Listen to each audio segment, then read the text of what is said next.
Testing, testing, testing, testing. It's the second mic. If you have any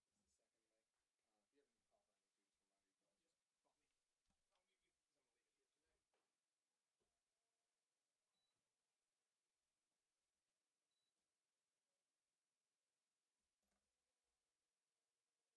bump me. I'll mute you because I'm gonna leave it here today. Vanderbilt couldn't handle it, huh? Oh, they lost? They blew it?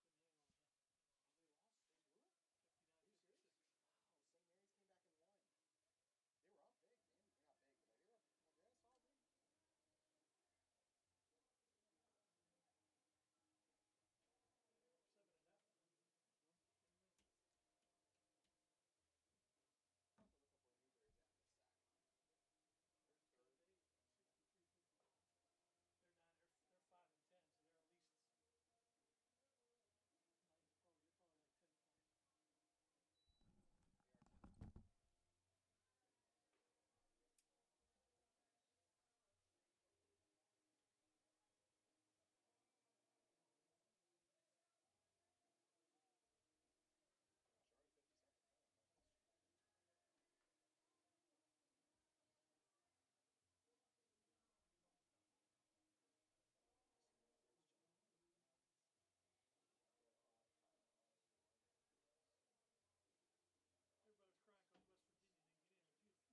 The Catawba Indians are back inside of Newman Park, and they're welcoming a familiar South Atlantic Conference foe as the Wolves from Newberry have made the trip out to Salisbury. Should be a fun matchup tonight, and we're excited to be with you. I'm JT Wistersill, excited to be joined by Ken Anderson on the call. And we got a little bit of a change-up today for Catawba. Payne Stallsworth is going to start Friday's game. Normally, the first game Saturday starter made a little bit of a switch between him and Austin Fine. At least it appears right now. What do you think of the move, Ken? Well, Payne Stallsworth has been your most consistent starter, so you want to get off to a good start. You want to keep winning series, so expect Payne Stallsworth to get you off to a good start. Austin Fine's been in a bit of a funk lately. He had a good start against Coker, but it's been roughed up a few times, so maybe give him a break and not put that pressure on him in the number one spot. He has, so he's going to be facing off Stallsworth will against a batting order that features the leadoff hitter, Bryson Knuckles, followed by Jonathan Velez. Cade Faircloth will bat third. Kyler Osborne will bat cleanup. Wilson Wages batting in the fifth spot. Then it'll be Cooper Gentry, Luke White, Josh Bandy, and Chandler Mims. As for the rest of the Catawba defense, we already talked about Stallsworth, Matthew Connolly behind home plate, James Dunlap on first, Ty Hubbard at second, Hunter Atkins over on third, Nathan Chrisman is the shortstop, Logan Dreyer in left field, Sam Hunter in center field, and then Dylan Driver in right field. Catawba, the 19th ranked team in the country, got that win against Mount Olive, so helped move them up a little bit. That was at the time technically a top 10 win, although the rankings released that day and Mount Olive fell a little bit. But what are your thoughts on this Catawba team so far this year, Ken? Well, they're very consistent. We've gotten outstanding pitching. Their defense has been what's kept them in a lot of ball games when the bats aren't working. The defense, very good, and the hitting has come around. So, pretty good all-around team, Catawba. Catawba really good, 20-7 on the year, 11-4 in the SAC, third in conference. Actually, a little surprising there not to see them as the top team. 9-2 at home, so a tall task the Wolves have, trying not just to win a game but win this series. Stallsworth dialed in, finds his zone right away. Wolves 15-1 on the year, 5-10 in SAC action. That's good for 10th in the conference. 11-7 at home, 4-6 on the road. Both these teams picked up a midweek dub. We mentioned Catawba's. Wolves bested USC Aiken earlier. Knuckles going to punch this one out to center field. Hunter with a diving effort. He got that. Sam Hunter, are you kidding me? What a way to start the day for Catawba. I didn't know if he was going to get there. He had a long way to go. It looked like he was going to be in the perfect spot between all the fielders, but Sam Hunter with a great diving catch. Unreal, the effort, the acceleration from Hunter. Made a huge play the other day, had a solo home run to keep Catawba in that game against Mount Olive. They needed to come back from behind. Starts out with the big out there taking care of it. That'll bring up Jonathan Velez now for the Wolves. I mean, a play like that, too, Ken, just kind of sets the tone early. You're already fired up coming out, and then you get an opportunity like that. That's huge for Catawba. Yeah, we talked about their great defense. Not do they make just all of the ordinary plays look routine, but they make the outstanding plays as well. Mm-hmm. One thing that was interesting about this move could have been in the works a little bit is earlier in the week we saw Austin Fine pitch just an inning against Mount Olive earlier there. Stallsworth, of course, didn't go at all, so maybe this was a move, and as you mentioned, some of those recent struggles as well, maybe factoring into this. But Stallsworth, do you think anything changes for him at all, having to be ready on Friday rather than Saturday? No, not really. It's a long enough time between starts that one day is not going to make a difference. Yeah, don't get to maybe watch their hitters up close and personal the day before, but pro like Stallsworth's going to be fine. And he handled himself pretty well, I'd say, last week as well, Ken, at UVA Wise. I mean, Region Pitcher of the Week for the second time this season. Yeah, and he could have had it a couple more times, but he's pitched really outstanding this season. He probably could have been the Pitcher of the Week 4 times. It's been tremendous. Walks a batter. That's something he did not do at all last week. So a walk. Velez that time. Talking about Stallsworth, the two-time Region Pitcher of the Week. He's got 5 wins, which is he's got 5 wins already in conference, which is the 5th best mark in conference too. Last week against Wise, just allowed 2 hits in the shutouts in 7 innings, 0 walks, 6 strikeouts. So already yields the early walk here. Chopper from Faircloth into foul territory.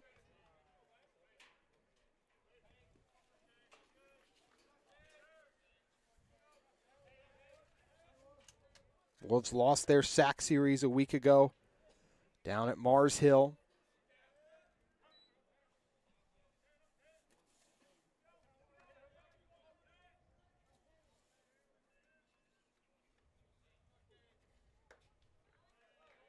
Stallsworth evens the count at 1-1, a slightly outside delivery. you feel like you've noticed anything different about Stallsworth's game this year? I mean, was a first-team all-conference guy last year and SAC pitcher of the year, but I feel like he's got a great shot to be the region pitcher of the year.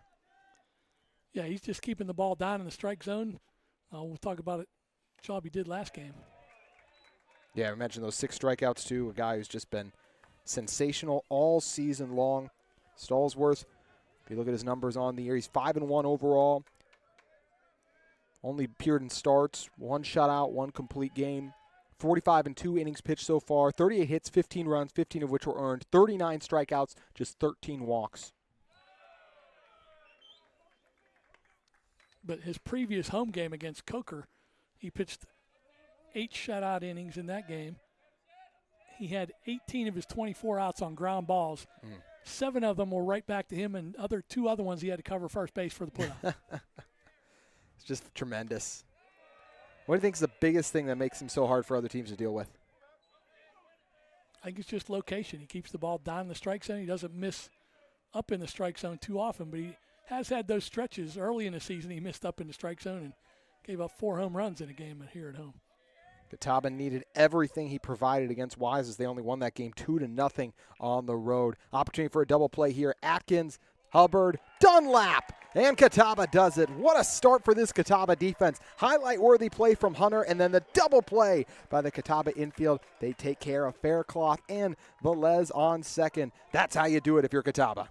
Yeah, that's that defense, and Cole Hale's normally down at third base, not there, but Hunter Atkins handled it well, and good whip around the horn for the double play. So here's who Catawba has coming up to the bats. You mentioned Cole Hales. He's the DH for this team today. James Dunlap, the leadoff hitter. Dylan Driver will bat second, followed by Sam Hunter. Nathan Chrisman in the 4th spot. The DH Hales will bat 5th. Logan Dyer following him in the 6th spot with Hunter Atkins, Matthew Conley, and Ty Hubbard rounding things out for Catawba. On the mound today will be Ethan LeBron, Luke White, the catcher, Cooper Gentry on first, Bryson Knuckles is on second. You have Jonathan Velez over at third, Chandler Mims will be the shortstop, Wilson Wages in left field, Cade Faircloth in center field, and Josh Bandy in right field. Obviously, this matchup, when you have a team that's below 500 in conference action versus a top 20 team in the country, you might be thinking, like, okay, Taba's not in trouble. But, Ken, you were looking at some numbers, and you think that, hey, this Wolves team, they've got some talent. They've got 3 pretty good starting pitchers, all ERAs under 5, with a good walk to strike out the walk ratios. They've got a lot of players that had a lot of regional accolades in high school, some region players of the year, district players of the year.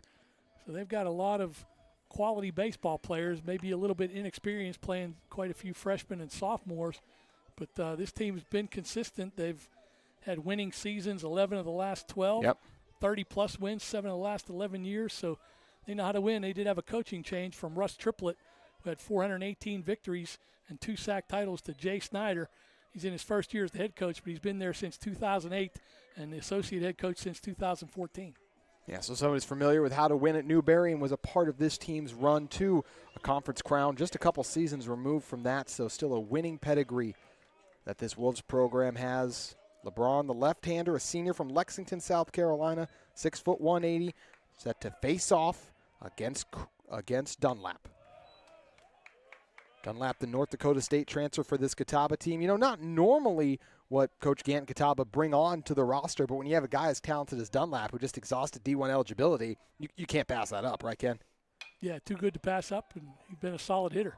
Strong hit here. This one's going to escape. It got out of here. It looked like it was going to bounce off the wall for a moment. Instead, Dunlap with the early detonation, and Catawba with the solo home run. First delivery. What a start.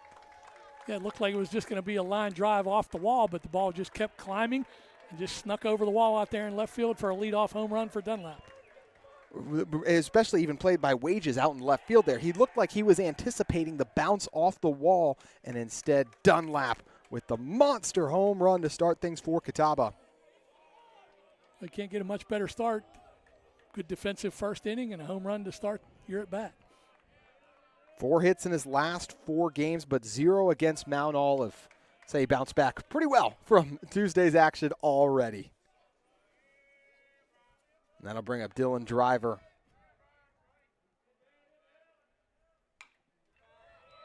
Driver fouls it back that time. Driver, another huge part of this team from last season's run, two-time Golden Glove winner, sets the tone on both ends for Catawba here, both sides of the plate, honestly. And this is a guy as well, too. I mean, he is one of the team's top guys when it comes to hits. He missed a couple games, but since coming back, if it wasn't for those missed games, he would lead the team in hits as well, too. Just players don't come more consistent than I feel like Dylan Driver has this year for Catawba, Ken. Not just this year, but throughout his entire Catawba career. He's batted over 300 every year and been driving in lots of runs. Catawba swinging the hot bat after rocking LeBron. LeBron 4.15 ERA. His 8th starting appearance, 43 1 innings pitched, 48 hits, 20 runs, 20 of which were earned, 10 walks, 31 strikeouts, 10 doubles, and he just surrendered his 3rd home run on the season. And Driver strikes out. A rare sight. It is a rare sight. You don't get many pitches past Dylan Driver, but he thought that one was maybe a little bit low and watched it go by. Umpire called it a strike. 18th strikeout for Driver there. Bring up Sam Hunter. We mentioned the heroics with the solo home run. That was just his 2nd home run of the season, and man, did this Catawba team need it against the Trojans. He's going to show bunt, deflects back.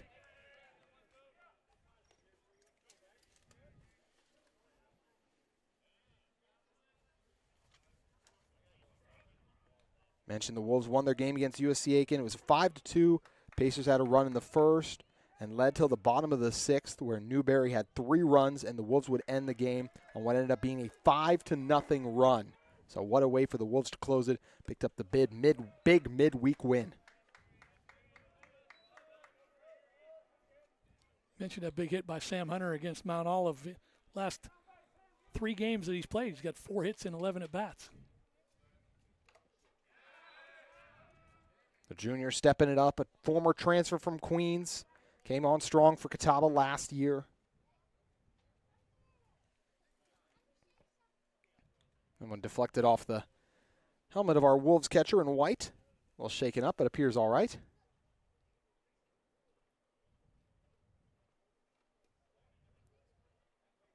A little quick and brief conversation. Also talk about Catawba, their game against Mount Olive. They won it 5-2. It's the 2nd game on the year they won 5-2 against Mount Olive that time.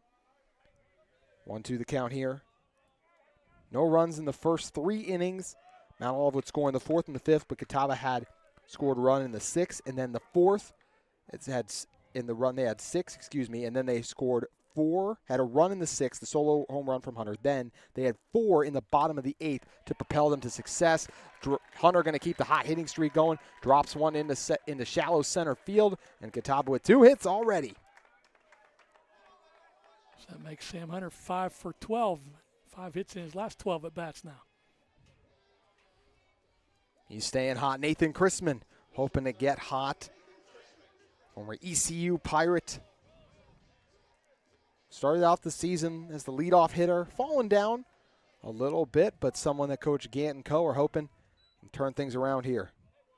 He's gone in streaks. Great first 10 games. Slump a little bit in the next 9, all on the road.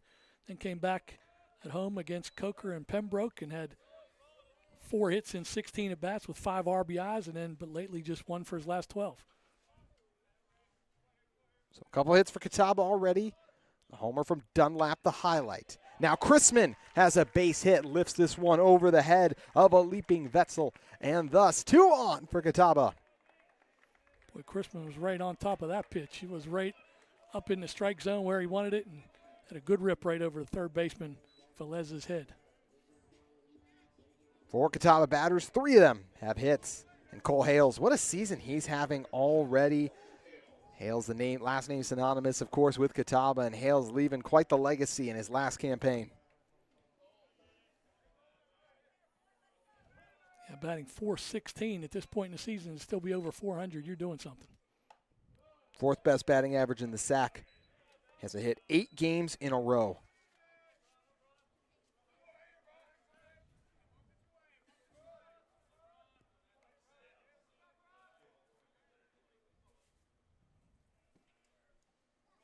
Two on for Catawba. LeBron aware of both.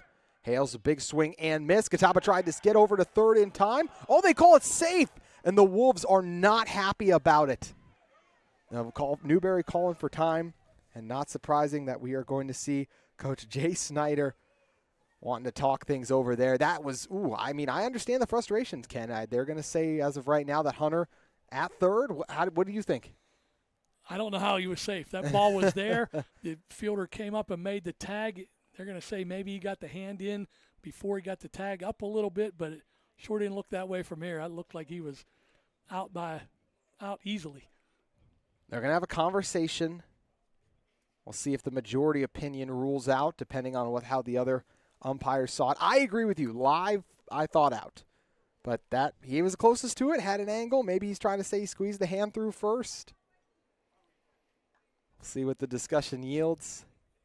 I never really understand why they have a discussion like this, because nobody has a better angle than that guy out there. Wow. They call him safe. 2 stolen bases in the process for Catawba, too. That's a gutsy call by Catawba to try to get over to third in that scenario. Yeah, especially with Cole Ailes at the plate. You want to let him swing away. But now you got 2 guys in scoring position, so when they're safe, it's a great call. Mm-hmm. Coach Gant very aggressive with how he has his guys run the bases.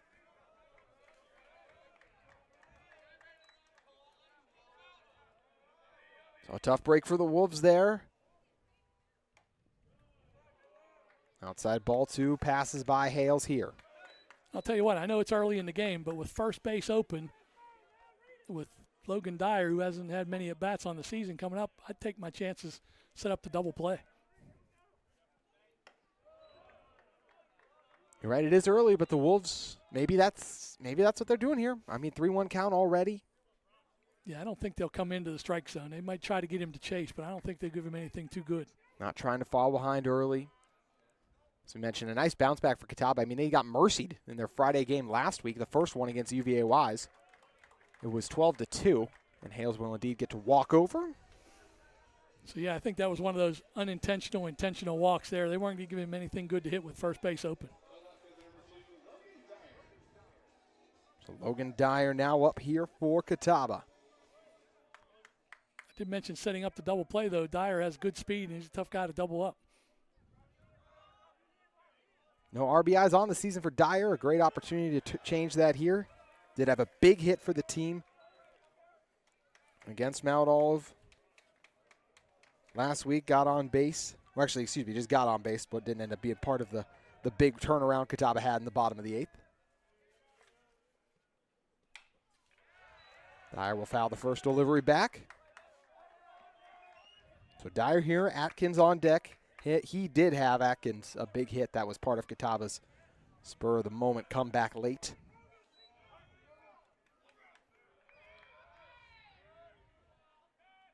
LeBron locked in.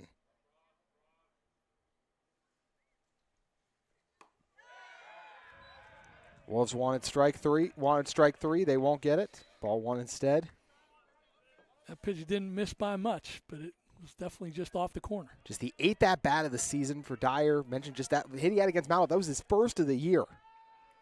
So it definitely feels like that's what the Wolves were eyeing here, an opportunity with Dyer up. Dyer reached on it, but it'll end up going foul.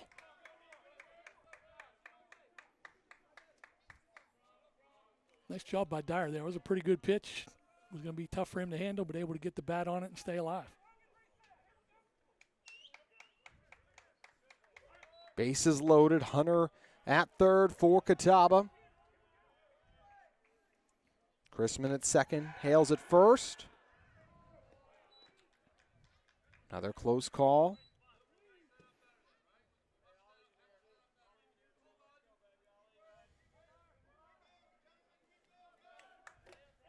Two count. Sunny 61-degree evening in Salisbury. Emotions high early. Dyer lifting it into center field. The grab is there. Heading home and making it in time is the speedy Hunter. Sack fly Catawba. Great job by Logan Dyer. He took a couple close pitches, able to foul off a tough pitch, able to do his job, lift that ball into the outfield, and at least get the runner in from third base. So already the 7th man in the order up to bat now for Catawba. It's Atkins. That'll leave Hales and Chrisman still on base for Catawba. 2 outs now in the bottom of the first.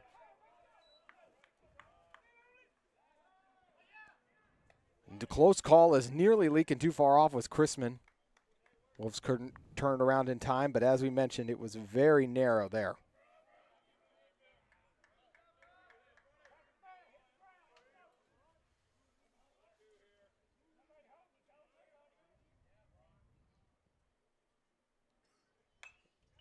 Here all of LeBron's Wolves teammates champion Imhan Braun early.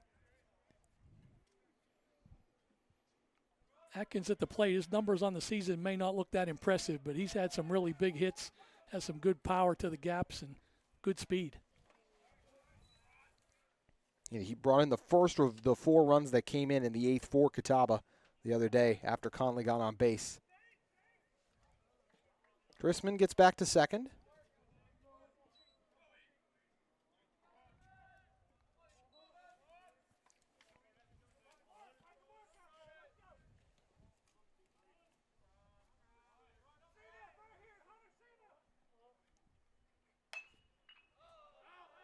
Another ball launched into foul territory.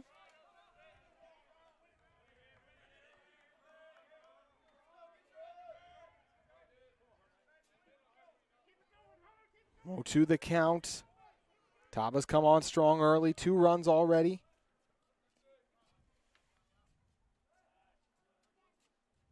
Dunlap's first home run of the season. Coming at ample time. 16th run he's brought in.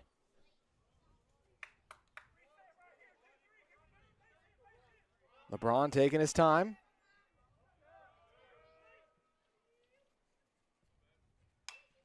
Atkins again into foul territory. Conley, the catcher, on deck for Catawba, waiting to get up. 19th ranked Catawba Indians, second highest ranked team in the conference. Lenore Ryan up there at 8, off to the 21-4 start. Bears rolling right now.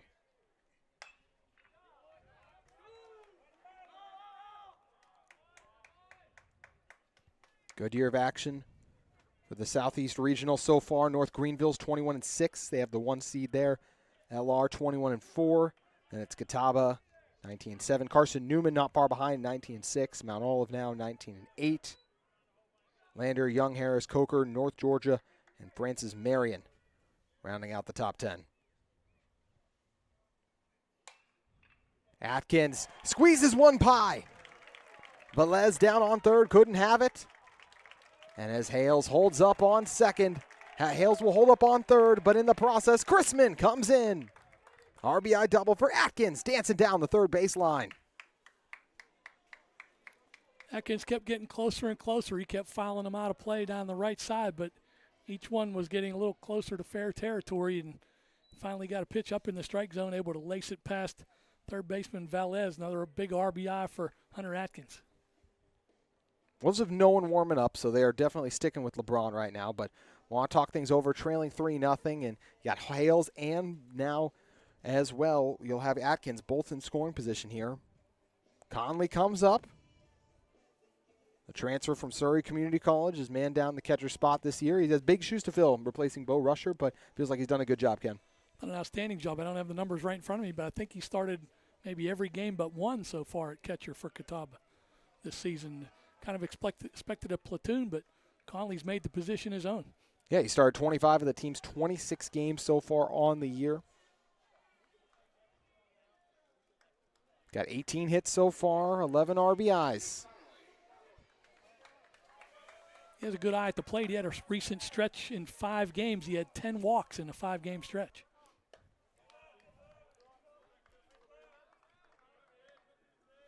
Leads the team in walks as well, too, so you're right with 18. One of those walks against Coker came on an epic 14-pitch at bat. Wow. A lot of expectations placed on this Catawba team after last year's run. So much talent coming back. A couple of disappointing losses, games they'd like to have back, but this is still a team. They're still ranked inside the top 20, have everything in front of them, Ken. Everything in front of you. Mentioned in front of them. That April schedule is going to be brutal with some good teams left on the schedule. LeBron with a strong, brutal delivery there. The initial strike, 2-1 the count now with 2 on. By the way, one thing when you ran down those regional rankings, 2 teams that aren't on there are Wingate and LMU, who were the SAC finalists last year. Exactly. That's the crazy thing. You're right. The parity in this conference, and as well as the turnover when you lose individuals. So that's a great point, Ken. 3-1 the count. LeBron trying to settle in still. He's in danger of loading the bases. 2 outs. Hubbard, 9th man in the order, waiting to bat.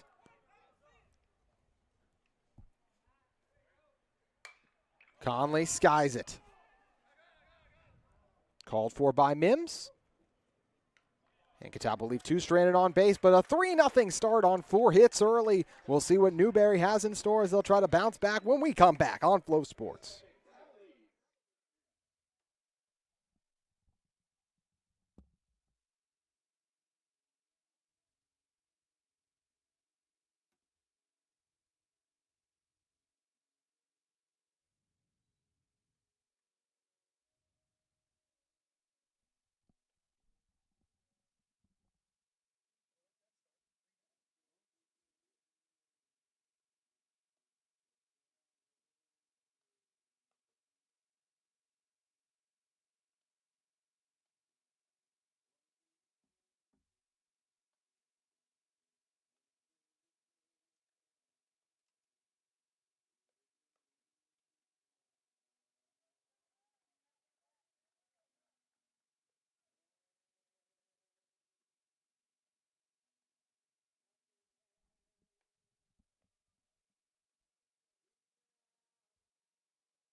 Payne Stallsworth making his second consecutive Friday night start. You may be thinking, why is that if he didn't start last week? Well, Austin Fine started the first game on Friday, but they played 2 due to the inclement weather. And if it's anything like his start last Friday, Ken, as we already have highlighted, that Catawba is in for a great showing today. Yeah, Stallsworth, just a model of consistency. Keeping the ball down the strike zone, keeping teams off the scoreboard has been the key.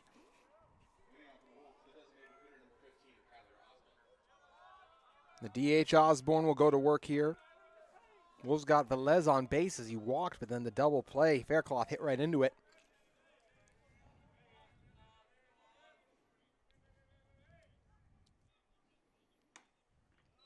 No outside delivery to Osborne. Osborne, one of those highly acclaimed high school players I was talking about. He was the 2023 Region Player of the Year down in South Carolina.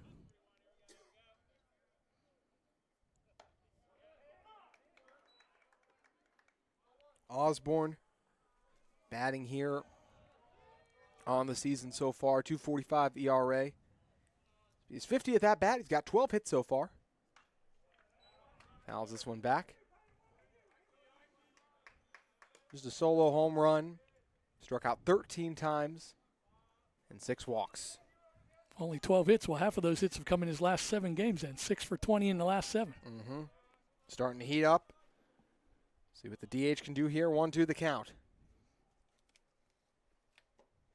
Stallsworth's got him to, did he get him to go? They did. Stallsworth, his first sizzling strikeout of the evening. Yeah, had him out in front of that one. Couldn't check his swing on that low changeup, so Stallsworth gets his first strikeout. Bring up Wilson Wages here.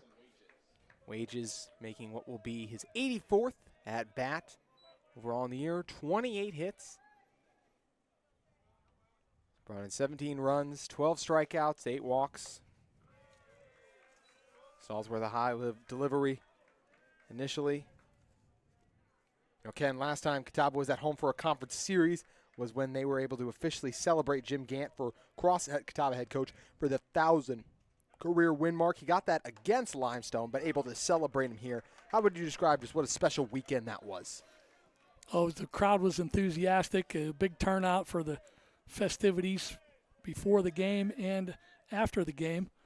and just great to honor Coach Gant for his accomplishments. Another good delivery from Stallsworth there. Now ahead in the count, looking for back-to-back Ks. And that is something that special feels like about Catawba baseball, too, is just the community that Coach Gant has created. He loves to stay local, too, with recruiting, and as well as the other guys he brings in. He'll bring in guys from other parts of North Carolina. But Catawba baseball really does have a family feel to it. Strong contact made here. That one took a bounce off the mound, so it'll easily reach Hunter in center field. First base hit belongs to Wilson Wages for the Wolves. Yeah, just going back to add on to that family feel, Trey Harrell put together a video tribute they played on the scoreboard to Coach Gant. There were some of his college teammates, some of the first players on his college team that he coached, some of the recent players, and Tom Childress, the athletic director that hired him. So it was a full circle of people in Coach Jim Gant's coaching career that honored him in that video tribute.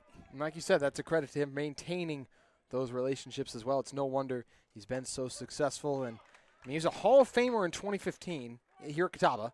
Had Hall of Fame career since as well, Ken. Absolutely. Maybe a better career as a coach than a player. And he was a pretty good player. He was all conference as a player. Tremendous player. And, yeah, he's definitely going to go in as the coach someday, too, just for the contributions.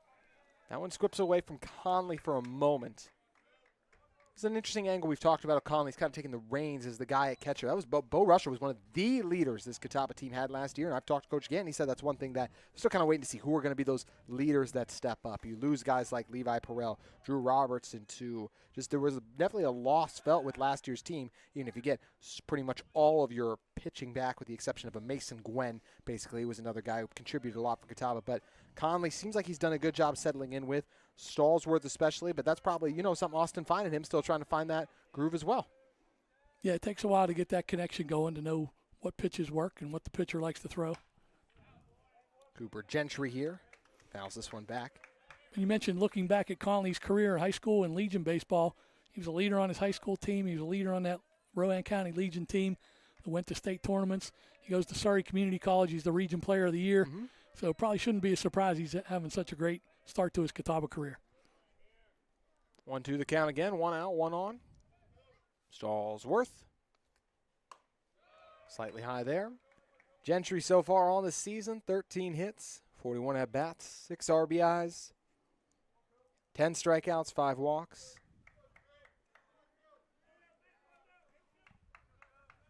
Luke White, the catcher, on deck.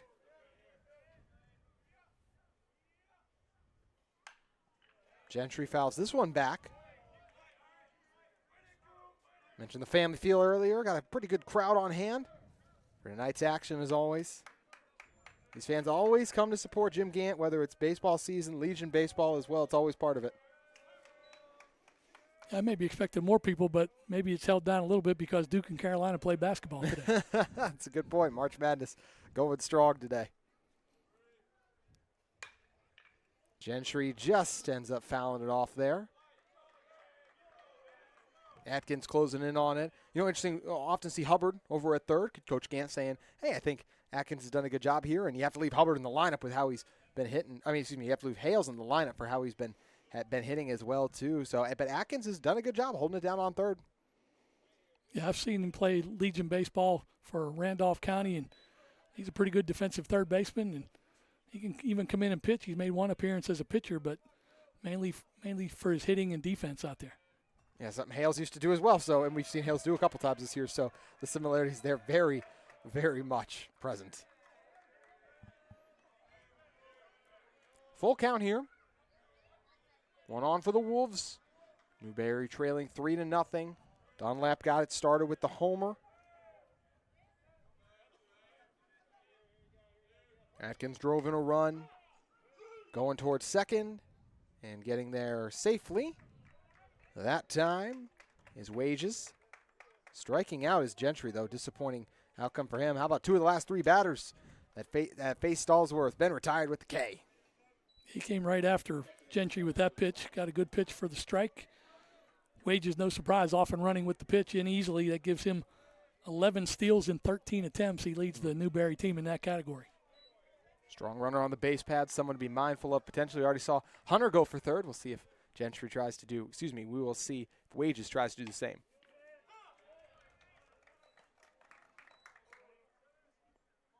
Luke White batting here. This will just be his 23rd at bat on the season.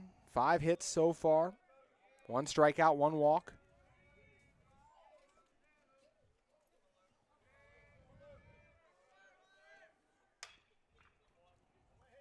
Another ball directed into foul territory.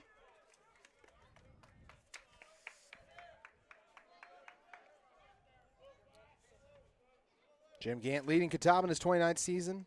Assistant coaches Jeremy Simpson, Greg Brown, Joel Burgess, Curtis Owens, Ben Mulkey, Zach Almond, all contributing. As for the Wolves, outsiders Jay Snyder, be Gordy Thiessen, Seth Lancaster, and Corey Sine. Swing and miss. Stallsworth faces 4 batters, strikes out 3 of them. The reigning region pitcher of the week continuing his strong reign on the mound early. Catawba up 3-0, batting next.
Catawba looking to pick up where they left off on offense. 3-0 already, bottom of the second here.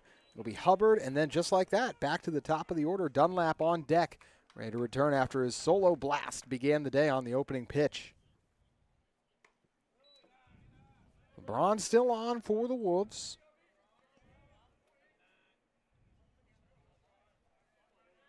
LeBron, his last appearance against Mars Hill, went 7 innings, 5 hits, 2 runs, both of which were earned.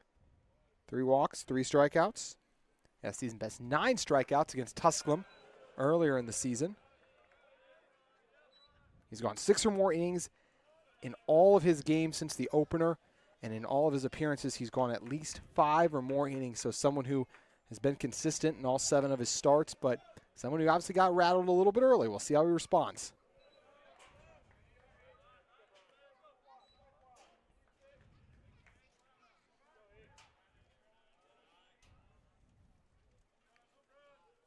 Hubbard, second baseman on last year's team. Takes the high ball there. So far on the season, Hubbard batting .291. His 87th at bat. He's got 25 hits, 5 doubles, 18 RBIs, 16 walks, struck out 19 times. Earns the walk for Catawba. So a man on, top of the order. Getting ready to go to work. Yeah, not a good way to start the inning for lefty Ethan LeBron. Walked the leadoff man, gave up a homer to James Dunlap, who stepped in leading off the game. So Catawba could have possibly have another big inning in store. Dunlap got our 3-game series this week off to quite the start with the solo homer. And the very first delivery sent his way. Dunlap on the season so far, 35 hits. Brought in 16 runs now.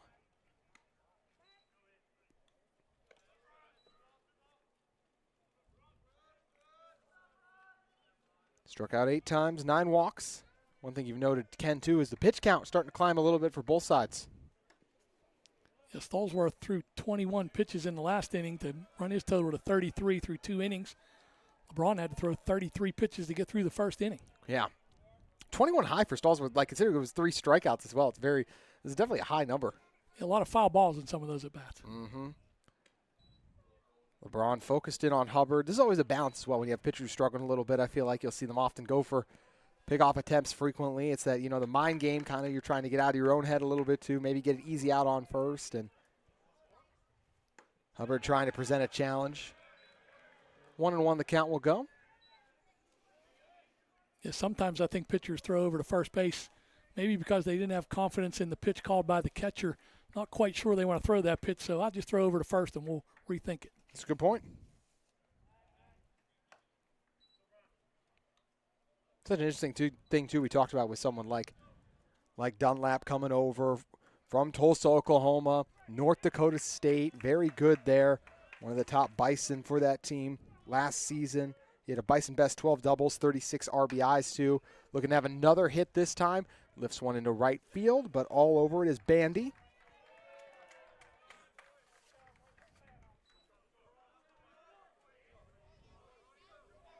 Now bring up Dylan Driver. Felt like the only one in that first kind of go-around who didn't have success as he struck out early, so he's excited to get back up here. Yeah, he won't miss too many pitches, so if LeBron grooves one here, he could be in trouble with a Driver. Driver having another terrific campaign, batting .324. Number 33 with 33 hits on the season. 23 RBIs, 18 strikeouts, 19. Actually, go back to the early one. 9 walks, 2. Team best 6 doubles entering today for Driver.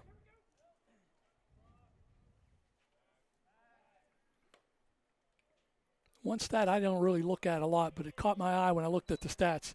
Dylan Driver has 60 total bases on the season, 7 homers to go with those 6 doubles. The next guy on Catawba is Dunlap with that home run, gives him 46. Wow. And the leader for Newberry has 45. So 60 total bases, head and shoulders above everybody else. It's a pretty nice number for Dylan Driver. Yes, it is. So impressive. Maybe you could argue the biggest surprise with him, too, is he hasn't been hit by a pitch as much this year. Just twice so far. Only twice, yep. His mom's happy about that. Yes, definitely. Driver is trying to split the gap. It stopped for a moment. A great effort that time just to contain it from Knuckles on second. But Driver still on base, so 2 on for Catawba. Yeah, Driver didn't really get that solid, kind of off the end of the bat, a little squibber. Knuckles had to dive to keep it in the infield, but had no play to get Driver at first base. Hunter back to work. Dropped one in shallow center. His last appearance. Sun starting to set here in Newman Park. A scenic evening in Salisbury, 64 degrees. Just one of the best looking ballparks as well. I know we're biased, Ken, obviously, but can't ask for a much better way to spend a Friday than in Newman Park. Yeah, it's a great place to watch a baseball game for sure. Hunter, instant contact. Wolves on top of it. They'll go for the routine out. It was a close call, but Hunter will be retired there as Mims closed on it quickly. That was another little squibber kind of off the end of the bat, slow roller. Mims made a nice play just to get Hunter at first base. Chrisman comes back up looking to go to work. So Chrisman had a hit in his first at bat. When we talk about Chrisman, you're talking about a guy that his last multiple hit game all the way back on March 8th. So definitely a chance for him to make another impact on the plate here. 2 outs now, too. Taba left 2 on in the bottom of the first. Trying not to do so in the second.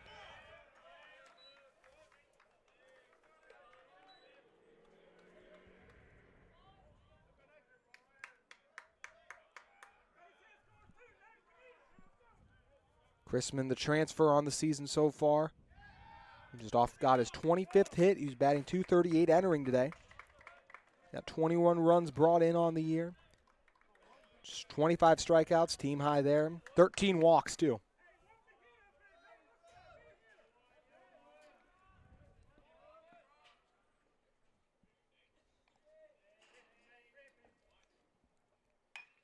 Chrisman chops it into foul territory.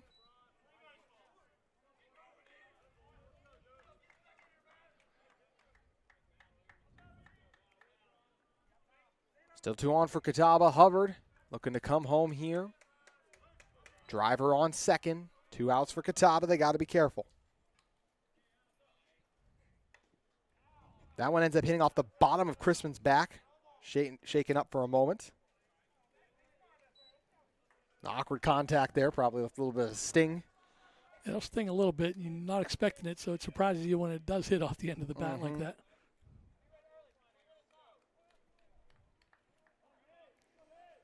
Big situation for LeBron, though. If Catawba can get 2 in and make it 5-0, it's a lot different from getting out of the inning and keeping it 3-0.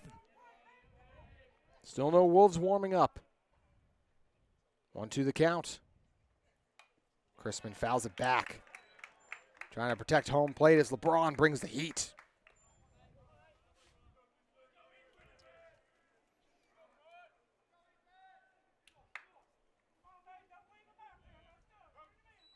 Came in with a good strikeout to walk ratio, 31-10, but only 1 strikeout so far.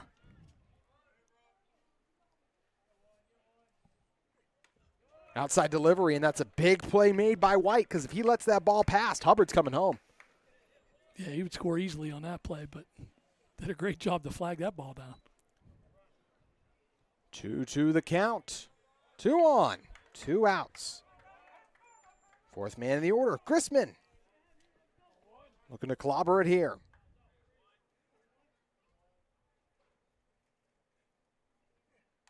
And Crispin did get hit on that one. Shaken up as he heads to first, so once again the Wolves have loaded the bases. I wasn't sure what the sound of that. I thought it might hit the knob of the bat again, but got hit on the hand. And if I'm not mistaken, I think that might be about the 10th time Crispin's been hit by a pitch. Indeed it is. He's the team leader there. We talked about it with Driver last year, frequently being there. And, you know, it's one thing that feels like definitely Catawba coaches, right? Those guys being aggressive at home plate. They do not shy away from balls. And it's scary when you're taking a ball like that with as fast as these guys can throw it. And I mentioned, I think that's why Dylan Driver's mom's happy. Last year he got hit on the wrist, got in under the protective thing and hurt his wrist a little bit, and then he took one right off the helmet and went straight down at the plate. That was scary. Shook everybody up, so his mom's happy he's getting out of the way a little more. Hales hoping to shake things up here with a big hit. Hales skies it. No one's got a chance at it, though. Thought it was going to be problematic for a moment for Catawba.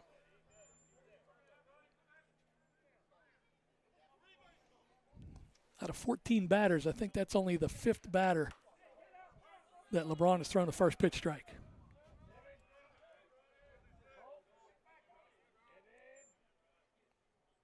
LeBron trying to lock in here, get back to his old self. Hales fouls it back. Mentioned with a heck of a campaign Hales in the midst of, the .416 batting average. He's got 32 hits on the year, 18 RBIs, 14 walks, 22 strikeouts though as well. A couple homers too. Hales capable of hammering them out of Newman Park.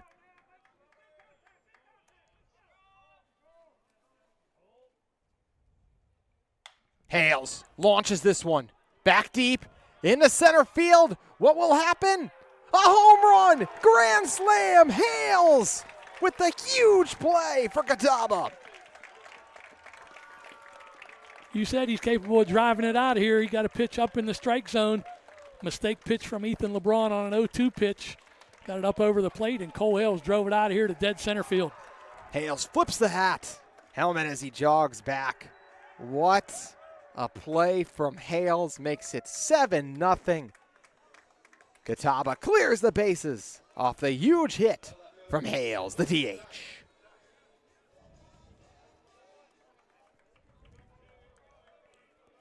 It sounded good. It's along Newman Park, so you never know on some of those ones. And at first it looked like Faircloth at center had a chance at it, but we see it just squeeze over the wall in center field. Huge homer for Hales. 3rd of the season. A pair of homers already for Catawba. Reminder, this offense in their first game last Friday at UVA Wise, 2 runs. They got mercied 12-2. Next day, only scored 2 runs again. Offense a little better. Game 3 against the Cavs. They came to life.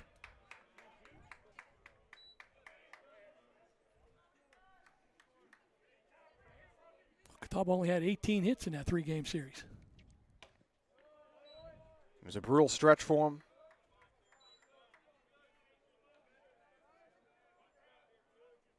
Their offense much better today. 3-1 the count here. Dyer brought in a run on a sac fly in his last plate appearance. And he's just going to walk over. A battle-tested Catawba team doing well early.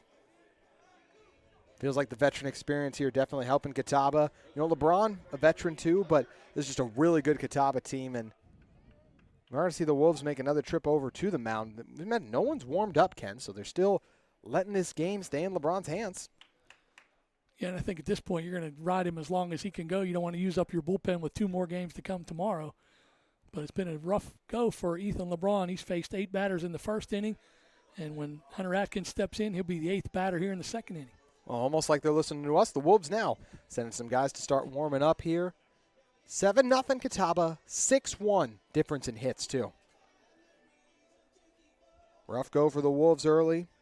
Just the second walk LeBron has surrendered.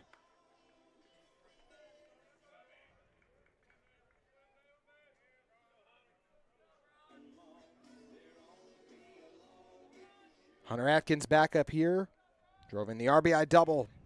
Dashed it down third the last time we saw him. Already Catawba has 6 different players with hits and 2 others have drawn walks.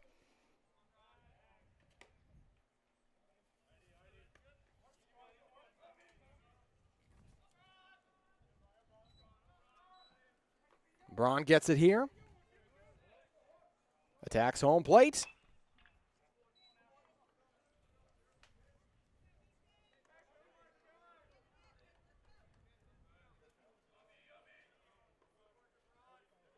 A reminder, the Wolves team just won out. It's been that way for a hot minute now. Dunlap flew out to right field. Hunter couldn't make it to first.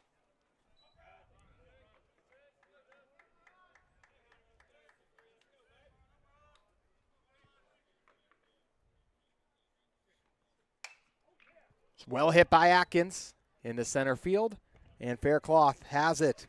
Catawba, for the second consecutive inning, scores 3+ runs, and that's off the grand slam from Hale. 7-0 Catawba. We'll send it to the third.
Wolves hunting for answers early. Not the ideal start. They trail Catawba 7-0. Already at the top of the third. Ken, what's impressed you most about Catawba's effort early? Well, their hitters are just locked in. They're taking advantage when LeBron's made some mistakes up in the strike zone. They've made him pay. LeBron struggling early, as are the Wolves hitters. Just 1 hit so far. Josh Bandy, 8th man in the order, trying to turn that around. Chandler Mims will follow him. Then Bryson Knuckles awaiting in the top of the order. Stallsworth looking to stay hot on the mound. 3 of the 4 batters he faced back in the second struck him out.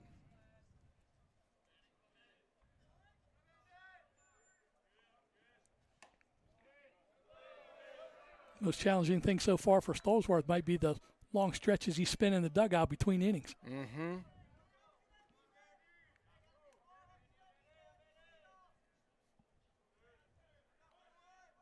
Bandy looking for his 5th hit of the season here. Fouls it back. Batting .308. Struck out 3 times, also a walk. 1 RBI on the year, and as a double. 2-1 the count.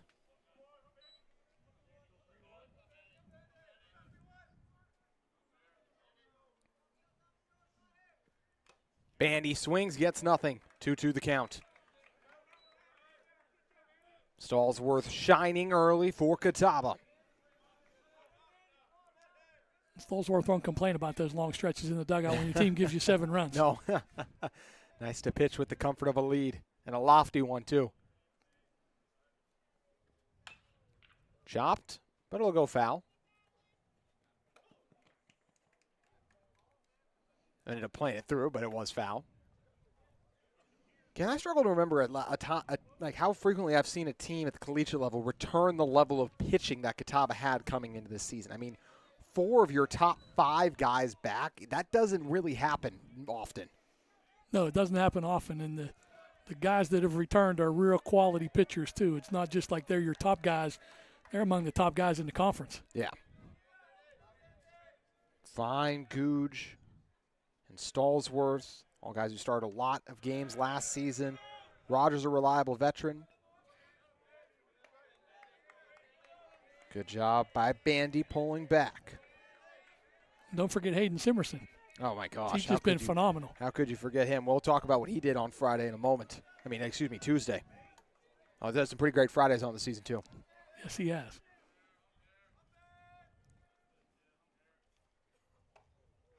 Inside delivery. Bandy hangs tough, gets the walk.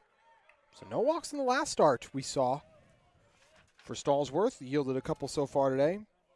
Mentioned Hayden Simerson. Who is Hayden Simerson? The sophomore sensation has a sack best, 7 saves already on the season, and he was on another level against Mount Olive earlier this week. They brought him in just to close things out, and didn't want to use him too much because he's going to be pitching this week eventually too.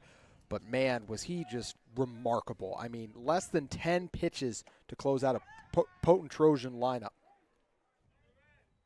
First batter struck him out with 3 consecutive pitches. Second batter was ahead in the count, 2-0. And then you see a ball gets fouled off in the end, as we'll see Coach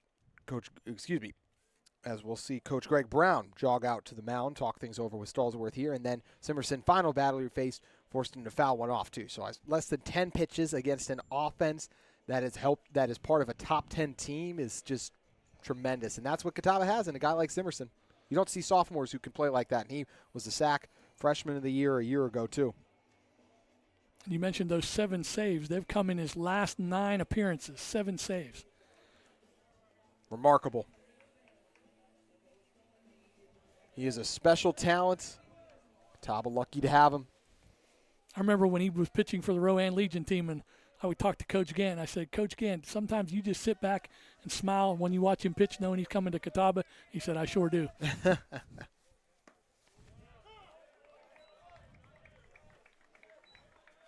Catawba's been on the road a lot to start the season, but they are in the midst of a lengthy home stretch here. Be on the road not the coming Tuesday, but the one following that. They have home games. Well, technically it's at Kannapolis next week, but a special occasion there. Driver gave it a good effort over in right field, but too far up into the, what would you call that on that? Berm? Yeah, berm of the bullpen area. Yeah, berm bullpen. Bullpen located close to the dugout here that Catawba has. Obviously no action in it with how good Stallsworth has been. There are bodies just chilling right now for the Wolves. They would like to leave LeBron in. We mentioned he's gone more than 5 in every game he's appeared on the season, but he's going to need to level up his play if he wants that to be the case.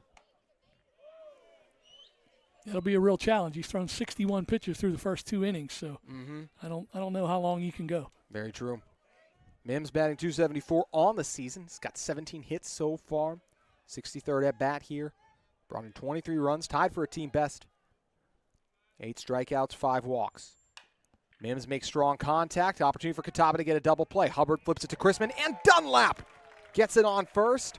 There were no outs, so that won't do it, but 2 outs for Catawba now in the top of the second. Felt like there was a chance for the Wolves to build something, and right when that opportunity was there, Catawba snatches it out of their clutches. The double play combination from the 2022 3A state champion South Rowan Raiders team. Ty Hubbard, the second baseman, Nathan Crispin, the shortstop, and they're used to playing together. They've been playing together a long time, and they make it look easy. See that chemistry there? Knuckles back to work here. Flew out to center the last time we saw him. Batting .372. He's got 32 hits on the season, which are a team best. 5 doubles, a single homer, 11 RBIs, 11 strikeouts, 13 walks.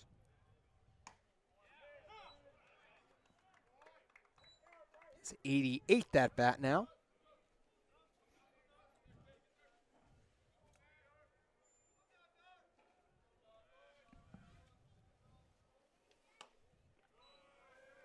Catawba's defense has continued to be elite all season. I mentioned earlier about Stolesworth keeping it down in the strike zone, getting ground balls. He said 3 base runners, 2 of them have been erased on double plays. Yeah, that's crazy. You're absolutely right. 2 on the count. Chopper closing in on it is Chrisman, and that does it yet again. 3 innings in, and the Wolves have just 1 run to show for it so far. See if Catawba's offense can keep up their strong level of play when we return.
Matthew Conley leading things off for Catawba. Ty Hubbard will follow him. James Dunlap in the hole. Dunlap, the leadoff hitter, set to bat here for Catawba. It'll be his 3rd time batting. Only Knuckles for the Wolves has gone twice already. Strong start for Catawba. Conley fouls it off.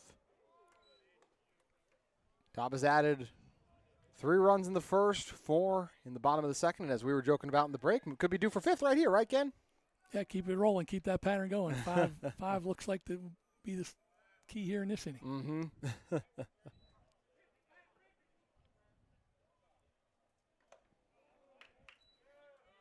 course, you need Conley to set the tone for that to happen. Mm-hmm.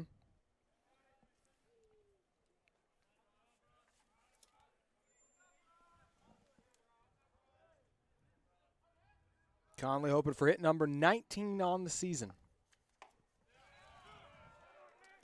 Popped out to short the last time we saw him. Count is 2-2 here. So that means Conley has the same amount of walks as he has hits. Mm-hmm. Yeah.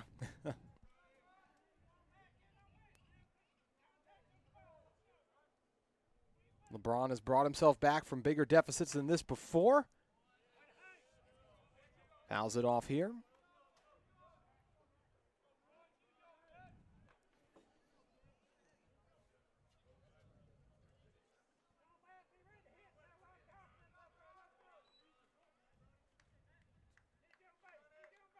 Conley, the catcher.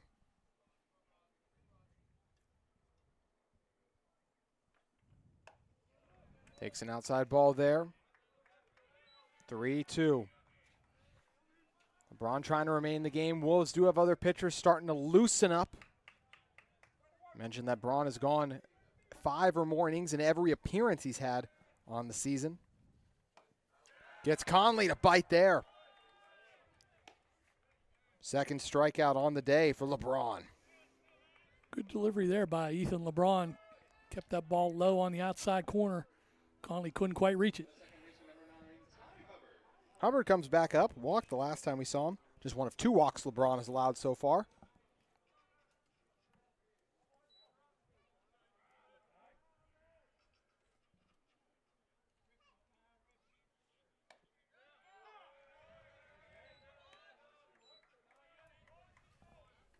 Hubbard in here for Catawba.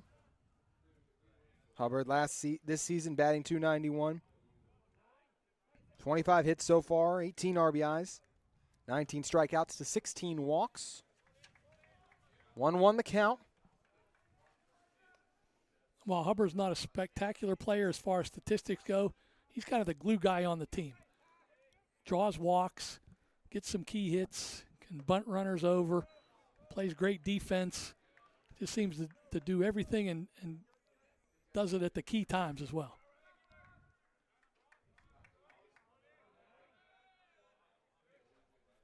LeBron's weathered a lot throughout his career, set to deliver here. A veteran with this Wolves team. As we mentioned earlier, this is a Wolves program. They have a proud tradition and history, how effective they've been.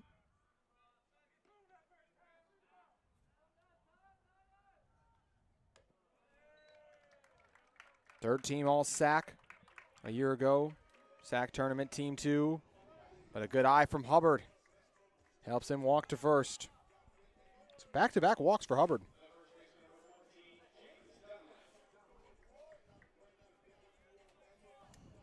James Dunlap comes back up for the 3rd time now here for Catawba. A home run in the first pitch he was given. His first at-bat flew out to right field.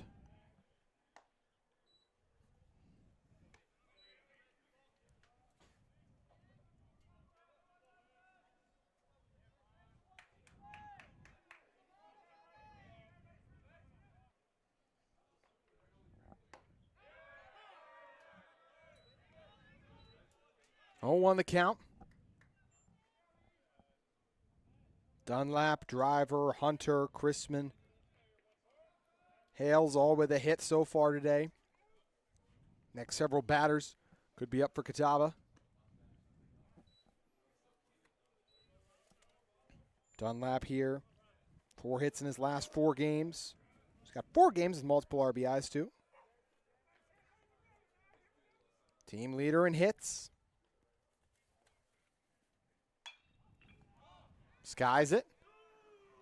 Wolves think they have a chance for it, and it will just foul out of the reach out of 3 of them.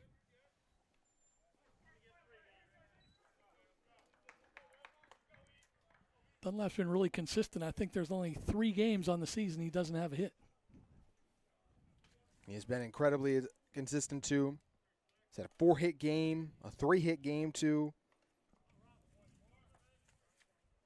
You know, a guy who saw a lot of different arms in the Summit League too, so that's definitely a benefit coming out here.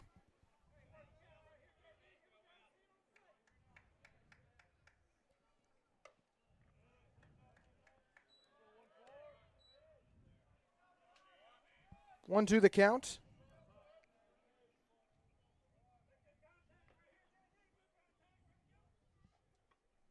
Job up to 6 hits already today. Have walked 3 times when facing LeBron. Dunlap yet again. Knocks it off course. Coach Gant wanted to see his team be aggressive and play their game. So far, Catawba's been able to do that today. That's where they've had good approaches at the plate. When LeBron's left them up in the strike zone with a mistake pitch, Catawba's made him pay.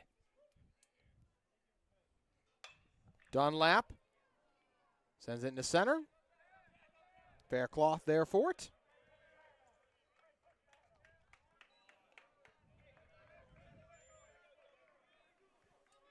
Second consecutive time now that Dunlap's flew out. I'll bring up Dylan Driver. Struck out in his first at-bat and squeezed a grounder past first and second. It was actually the one that we saw the diving effort from Knuckles. Kept it in place, just couldn't get the throw over in time. So 2 outs now for Catawba.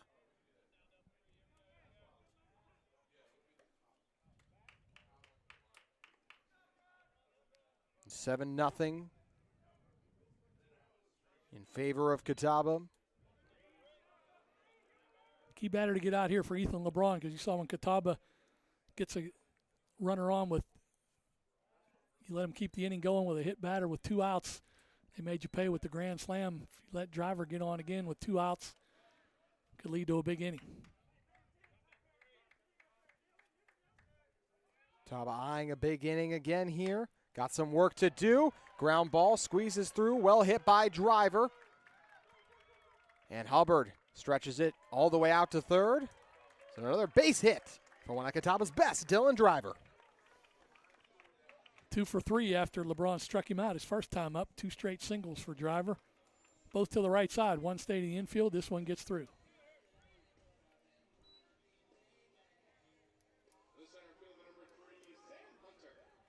Sam Hunter now to bat here.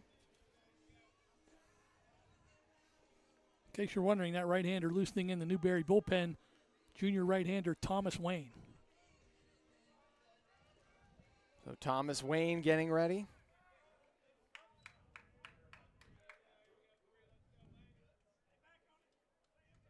LeBron. Fouled off here.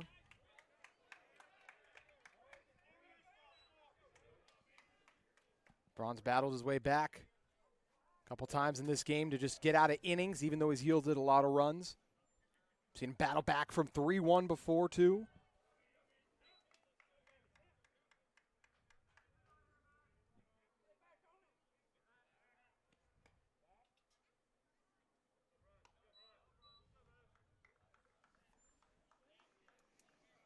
As you mentioned, Wolves have a man loosening in Wayne in the bullpen, so this could be, if LeBron isn't able to get out of it and Catawba scores again, could be all we see of him.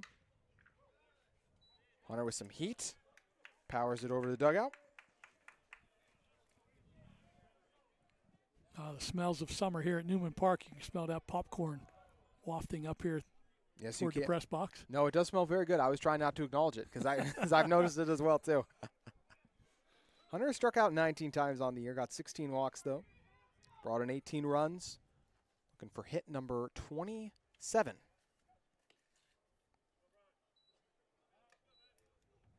Dropped one in shallow center in his first at bat, then grounded out to short.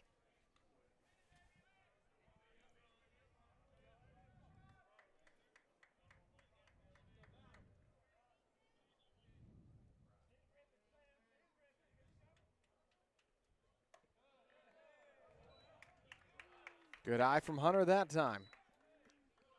1-2 the count, 2 outs. Driver at first, Hubbard at second. Catawba has scored 7 runs already. We're only in the bottom of the third. Hunter chops it. Knuckles takes care of it.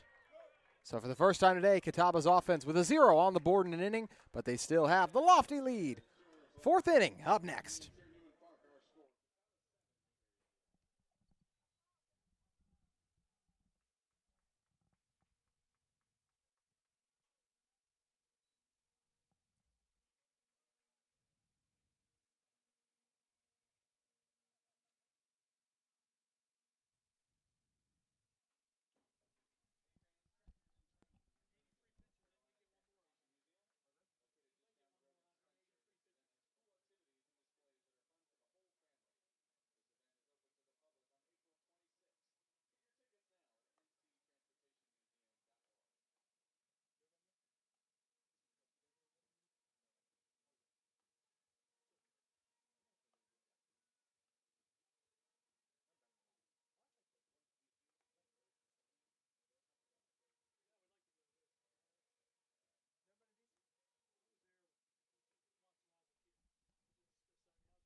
3 innings in the book. Stallsworth still going strong as we get ready for the top of the 4th here. I mentioned Stallsworth's success against Wise, as he'll be facing off against Jonathan Velez here. One of the few batters he walked so far. You got to see Stallsworth in his last conference game. He was in at home against Coker. The 9-0 win. What do you think about his game? Well, pretty similar to this one so far, keeping the ball low, getting ground ball outs. Struck out more. He only had 3 strikeouts in the whole time against Coker. He's already got 3 in 1 inning here against Newberry, but similar, consistent effort from Payne Stallsworth. Yeah, went those 8 innings. Didn't allow a run, allowed a couple hits. 3 strikeouts to 4 walks. He's had 3 or more strikeouts in every game he's appeared in on the season. Now, one thing that's got to be encouraging here, if you look at how he's done so far, Stallsworth, his last time he won Region Pitcher of the Week, because he won at Week 1, the first one with a strong game against Lynn. And struck out 11 guys there. The very next game was the one he faced against Shippensburg, went 4 in 1 innings, allowed 6 hits, 6 runs, 4 homers, which was more than he had in the entirety of the regular season last year. So struggled there, but then, of course, would bounce back after that against Anderson. Stallsworth stays hot, strikes out Velez. Got him with a breaking pitch that time, got him to chase it up and away. So 4 outs on strikeouts and 5 outs on ground balls, with 4 of those outs coming on 2 double play grounders. Great start so far. Velez, the guy, too, he's got 14 hits on the year. Now struck out 10 times after getting his 12th walk earlier in the game. Got 11 RBIs, too.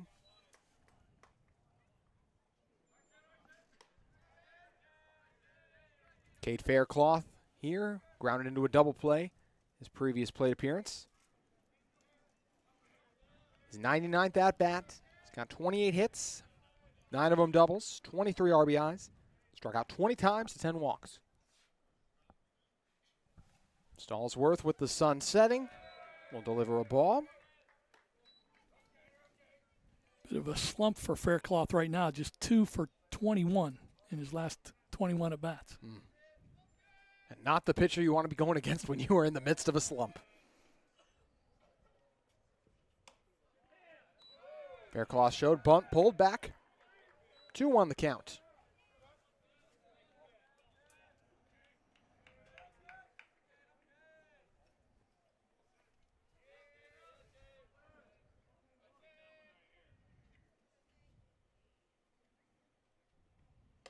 Swing and miss. 2-2 the count. You were just talking about Stallsworth numbers. I just happened to look here. He gave up 4 home runs in that game against Shippensburg. Newberry's only hit 4 home runs in the whole season so far as a team. Yeah, wow. Not much power at the plate for the Wolves.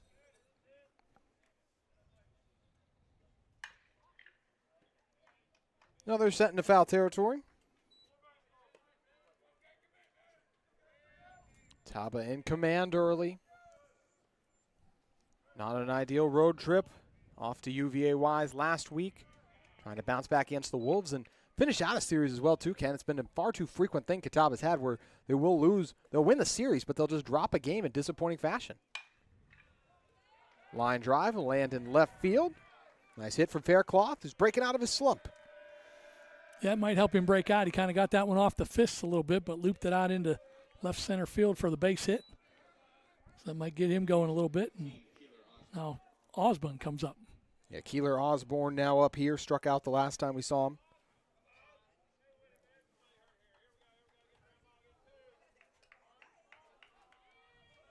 Catawba leads the all-time series against the Wolves 63-36 in their favor. 2 teams played twice last year, with both teams winning at home. I will say that Osborne went that time, so won the count. Wolves have won 3 of the last 4 meetings, though.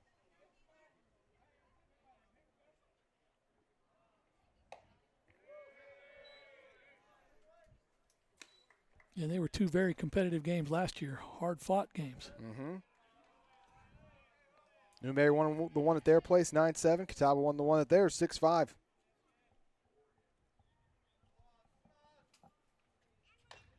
Chopper, Stallsworth reaches up for it. Catawba going to try and turn two. They get the first. Did they get the second? You bet! Catawba Indians taking care of business. Still no runs on the board. Wolves heading back to the dugout as Catawba ready to bat.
Catawba back to work. The bats have been pretty hot. We're cooled by LeBron in the last inning, though. Stopped the Catawba run. Catawba scored 7 runs through the first 2 innings, but none in the bottom of the third. Nathan Chrisman up here. Cole Hales following him. Logan Dyer, in the hole. How about Catawba? 3 double plays already on the day, Ken. This defense has just been dynamite. Yeah, we said it earlier. Their defense has been outstanding. Very few errors on the season. Turning double plays to get out of some potential big innings. Stolzworth allowed 4 base runners, and 3 of them have been erased on double plays. Been so good.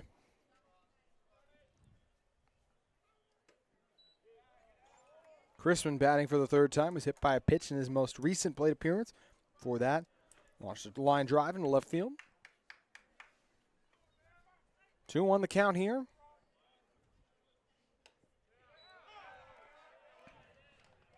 That'll shift to 2-2.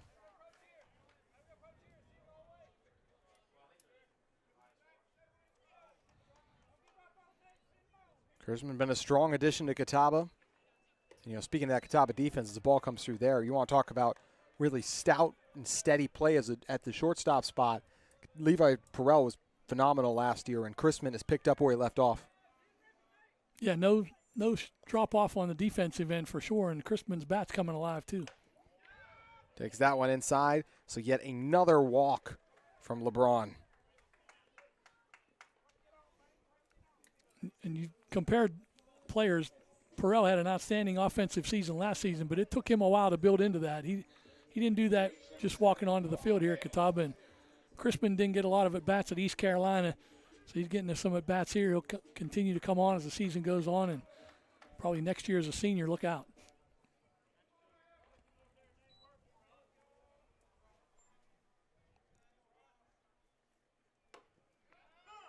Hales returning. Last time he was up, grand slam. Before that, a walk for today's acting DH. Those 4 RBIs vaulted him up to 2nd in the team in RBIs. Having a strong year. He's got to hit 9 games in a row now.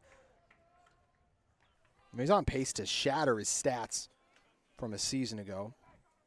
Yeah, Driver leads the team in RBIs with 23. Hales now has 22. Going to try drop this one in. He will into right field, and as it rolls, the Wolves finally get to it. But Hales it's at first, and the speedy Chrisman stretches it out to 3rd. Yeah, no doubt Chrisman was going to reach 3rd base on that hit off the end. I'm not sure if it was off the end of the bat or the fist. I think it was off the end of the bat, and Catawba's got quite a few hits off of LeBron that way. So even when he's made some good pitches, Catawba's been able to find ways to get on base. Dyer back up here, brought the sac fly. A run in his first at-bat, then a walk here.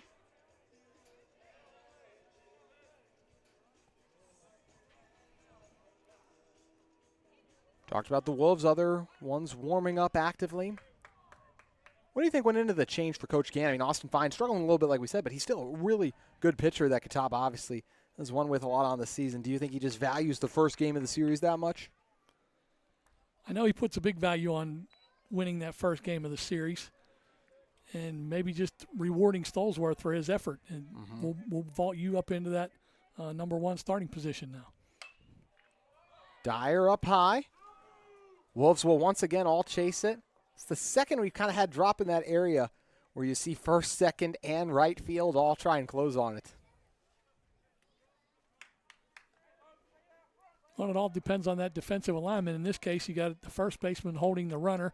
Second baseman's over near the bag, and the right fielder a little bit off the line. Now they're going to move him closer to the line, but long run for everybody to get there. Mm-hmm.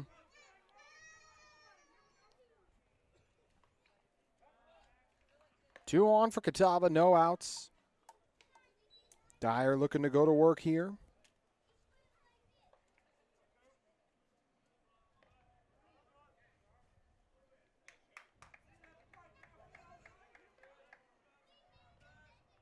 Dyer, the Salisbury native from East Rowan High School. What do you think about him at the high school level, Ken? He really came on his junior and senior seasons in high school. He was an outstanding hitter, good speed, good base runner, and he even pitched some for both high school and the Legion and did an outstanding job on the mound as well. State champion, earning more opportunities as of late. Seen Catawba kind of cycling through a couple players. You know, Cooper Bryson, someone that we expected other points to bat here for Catawba, but guys like Shelley have gotten time too. But right now, Dyer's done a really good job. The opportunities he's been given. Dyer fouls it off there. I have to look through and see how many Catawba players won state championships in high school. We mentioned Hubbard and Crispin. It's a lot. Won one. Dyer won one. I know Hunter Atkins won one at Randleman in the 2A classification, so quite a few. And there's been plenty. It's a championship pedigree this Catawba team has. Dyer, the chopper here. Good job by LeBron checking over to third first, but then turning it back to first in time to get the out. In the process, Hale's able to get to second.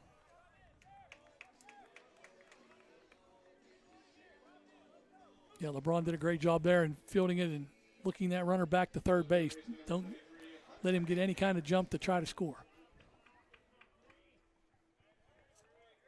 Two more players for Catawba in scoring position. Catawba's left someone stranded on base in every inning so far today. 8-2 the difference in hits now. Atkins wastes no time.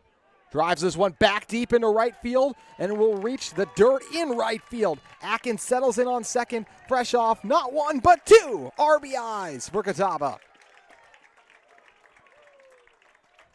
The second double of the game. This one he ships out to right field going the other way, drives in two, gives him 3 RBIs on the game, and we mentioned the gap power he has. He's showing it here tonight. Looks like LeBron's day is coming to a close. At least at the moment it does. We'll see if the Wolves do end up making a call. See a fired up Coach Sharp, or excuse me, see a fired up Coach Snyder right now. Wanting the Wolves to raise their level. They are losing 9-0 against Catawba currently. Atkins driving in 3 of those runs. Ripped that one into right field. And, you know, Atkins hasn't always had those powerful hits like that, so I understand why we saw both of Bandy and Faircloth playing in a little bit. Yeah, they just hadn't seen enough of Hunter Atkins in the scouting report to know he has that kind of power. Wolves are indeed going to be making a change. So LeBron's day is done. His reign on the mound ends. Not his strongest performance of the season. And we'll see what now Catawba can do against the newest Wolf pitcher who will step in. They did well against LeBron, one of the top guys they have. What does Newberry have in them for a comeback? We'll see what the defense can do after Catawba brings in 2 more. 9-0. We'll be back in a moment.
Wolves turning to a new pitcher, and it's Wayne. Thomas Wayne comes on. The right-hander, 6 foot 220, a right-handed junior from Florida, South Florida State College transfer.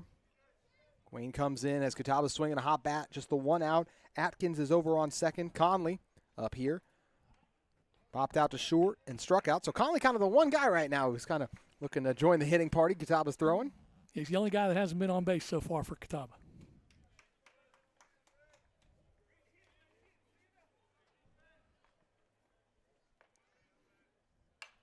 Conley pops it up. And Gentry gets out number 2.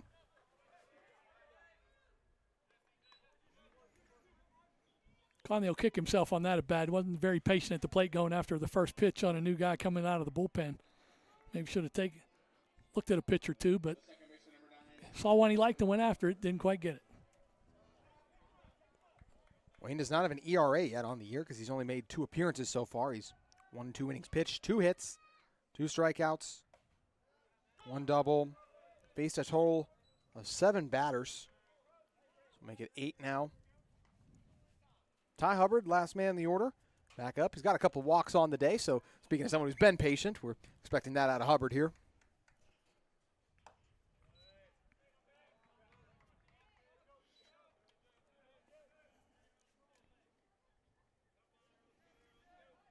Well, those 2 walks, that ties him now with Conley for the team lead with 18 walks apiece on the season. Steven get another one here. 1-1 the count.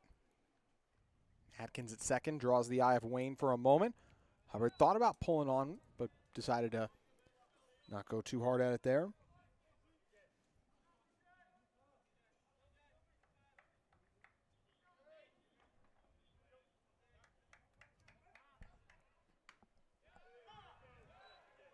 Another strike passes through. So 2-2 the count with 2 outs and Atkins on second. Number 32, Thomas Wayne. Set to deliver here.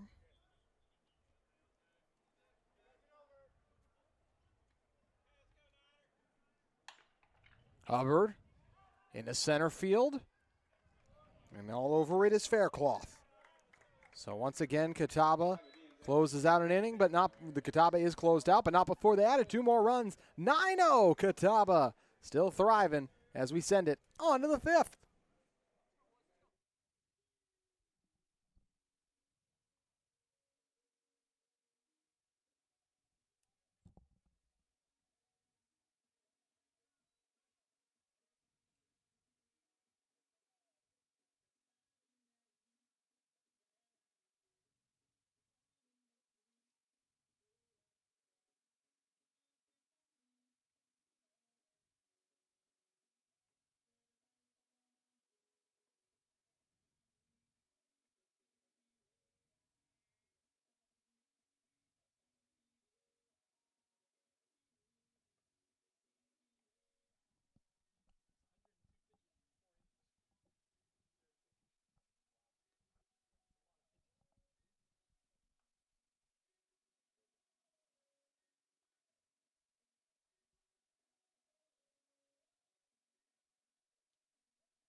Four innings in the books. Can't script a much better start than this for Catawba. Lead at 9-0, out hitting the Wolves 9-2, and Newberry has already thrown a lot of pitches too, Ken.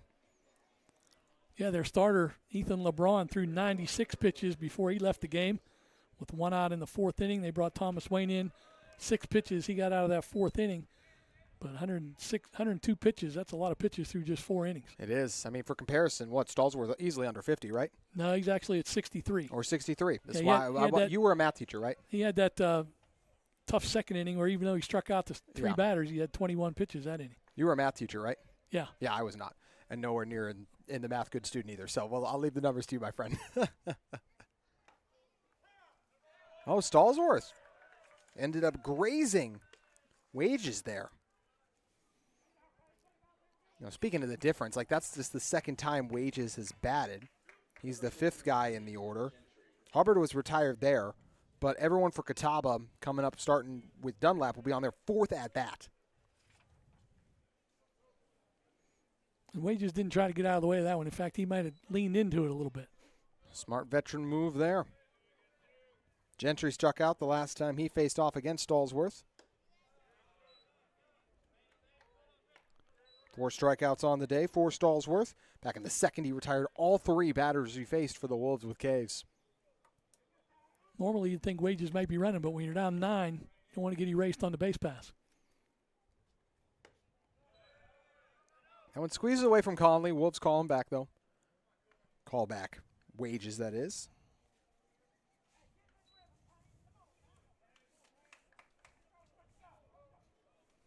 Speaking of math majors, their leading hitter and second baseman, Bryson Knuckles, he's majoring in secondary education in math. There you go. I'm not surprised that what drew your eye then.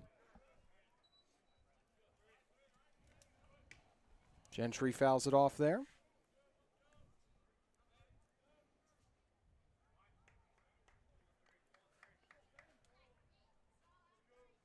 Wolves need some hits, some momentum their way. Taub has not made it easy on them.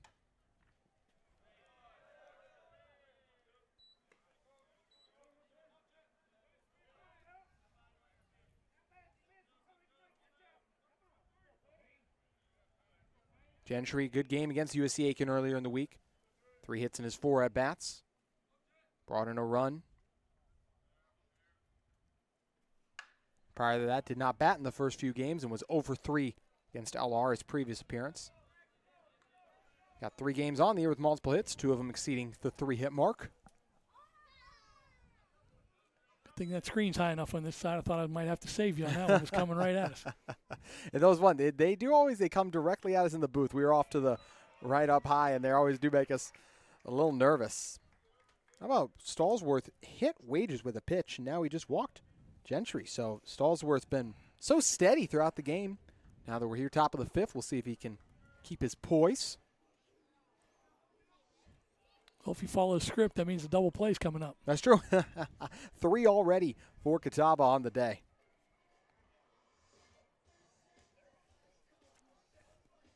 Talked a little bit about what Catawba did as Luke White will come up. He struck out the last time. Oh, we got a pinch hitter. Oh, indeed we do. Pitch hitting for Newberry is number 5, Campbell McCurry. So Campbell McCurry, the pinch hitter here.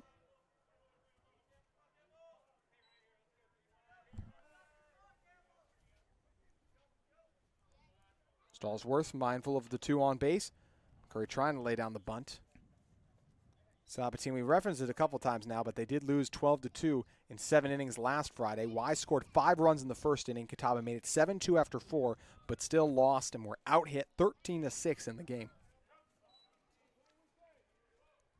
It'll be the first of 2 games played on Friday. In the second game on Friday, Catawba won 2-0, only combined 7 hits in that game. And Catawba was able to gut out a gritty win in Game 3, 6-4, despite being out-hit 9-7.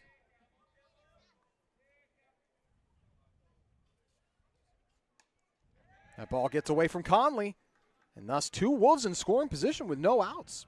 Toughest spot Catawba's found themselves in yet. Yeah, that usually happens. You put the leadoff man aboard by hitting him, and then you walk the next guy. Leads to trouble. They were going to bunt to get runners up, but the ball gets past Conley, so they get down to 2nd and 3rd. Nobody out, so the Wolves got something cooking here in the 5th.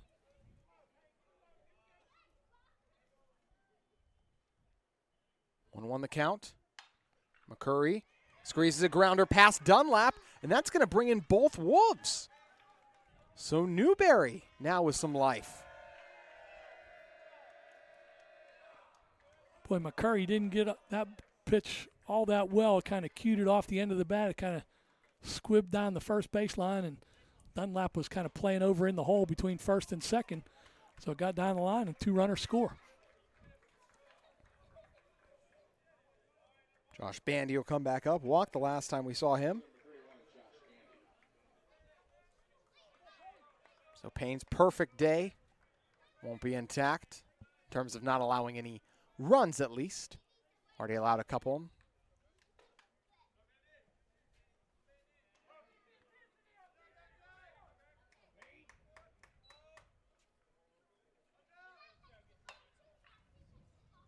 Dunlap decides to just take the easy out at first, walking it over himself on Bandy. Again, that was kind of cute off the end of the bat. Seen a lot of balls hit funny off the end of the bat, little squibbers, and did the job, though, got the runner down to second base. Hey, it's hard to hit him when Payne Stallsworth's pitching, so you take him as you can get him if you're the Wolves. That's true. So Payne Stallsworth allowed 2 runs today. That means, unfortunately, now he has allowed 2 runs in his last 3 games, so just an incredible mark there. We have a pinch hitter here for the Wolves. Hayes, number 0. So Carson Hayes coming in for Mims, who did hit into a double play last time.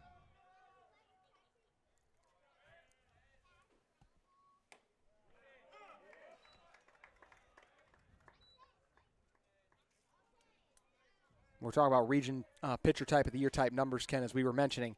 2 runs allowed in his last 3 games is remarkable for Payne. Yeah, because there's a lot of good hitting teams out there to consistently hold teams to less than 3 runs is outstanding. Especially in this conference, too.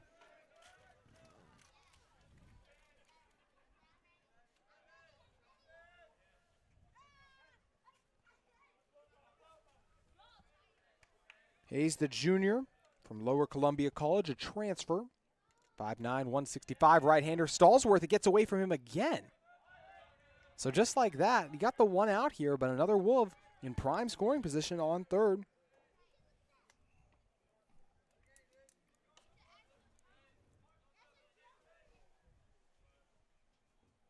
Catawba having another guy getting loose right now at the moment, so we'll see if Stallsworth can finish it out here. Normally see him will go well beyond 5, but just some uncharacteristic mistakes. A couple wild pitches now too, Ken. Although Dunlap collects another awkward hit from Hayes, 0-0 there. Like you mentioned, just a lot of awkward hits. Yeah, and you mentioned those balls getting past Conley. I don't know that it's the twilight time of evening causing problems for Conley, or if maybe Stallsworth pitches just have a little more movement than normal. But either way, a couple of balls getting by Conley, which you don't see very often. Knuckles will get to work again here. He's yet to get on base today. Flew out to center field and then grounded out to short. Or excuse me, another pinch hitter, KJ Leshko. That's surprising not to see Knuckles out here. Yeah, leading the team in a lot of offensive categories. Yeah. Just maybe want to give him a little rest, though, and get ready for 2 big games tomorrow. Could be the case. Wolves trying to shake things up. It's worked out in their favor so far. Top of the 5th, by far the best start they've had so far.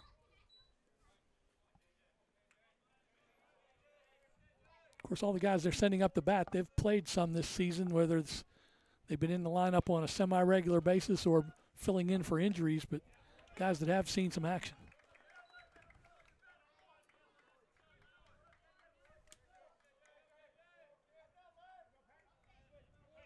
Yeah, Leshko on the season. This will be his 15th at bat. He's batting .214.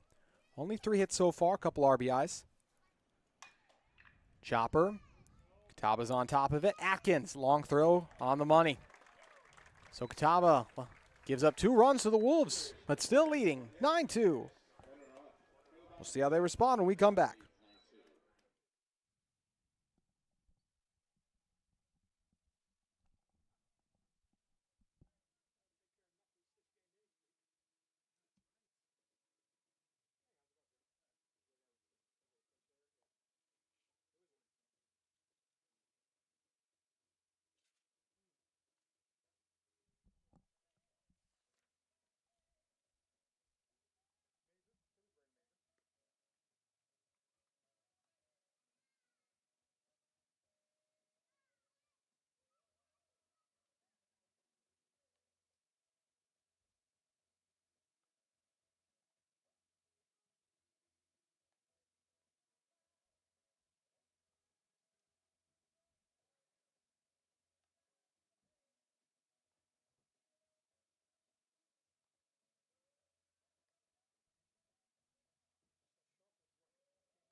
James Dunlap ready to bat again for a fourth time now for Catawba. Do have a couple of defensive changes for the Wolves. We will have in place of Bryson Knuckles, KJ Leshko now at second.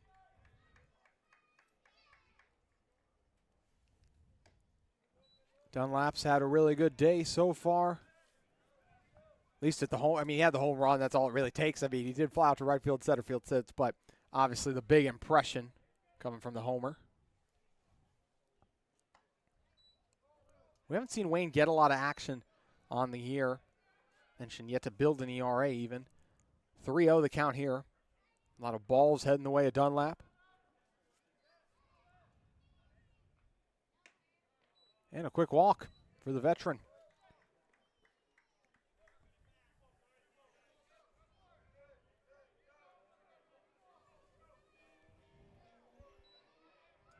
Dylan Driver back up here. Base hits and back-to-back at-bats. Ripped grounders between first and second in each of them. And struck out before that.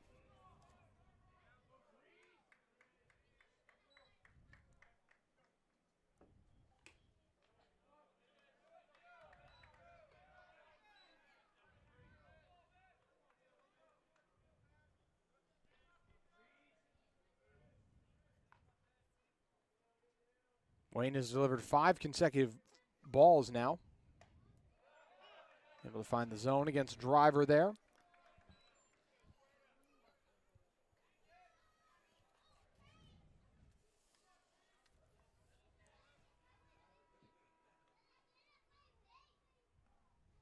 Wayne hits a Driver right in the back. Mentioned how frequently last year he was hit by a pitch. Took a direct shot there as he heads over to first. He had no chance to get out of the way of that pitch. It was just riding in. No chance to get out of the way of that one. By the way, new third baseman for Newberry is Jesse Free. One of their top hitters. He's now in at third base. We're going to assume, although that might not be a good thing to assume, but we're going to assume Campbell McCurry might be the catcher. Still trying to get an eye on the shortstop. I don't think that's Carson Hayes, but we'll try to figure out who that is. Yeah, Wolves jersey's not kind to us, only the numbers in the back. Yeah.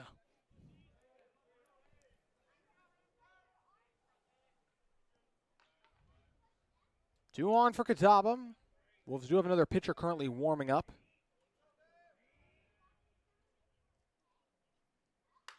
Hunter makes good contact into right field, but it will drop directly to where Bandy was waiting on it there.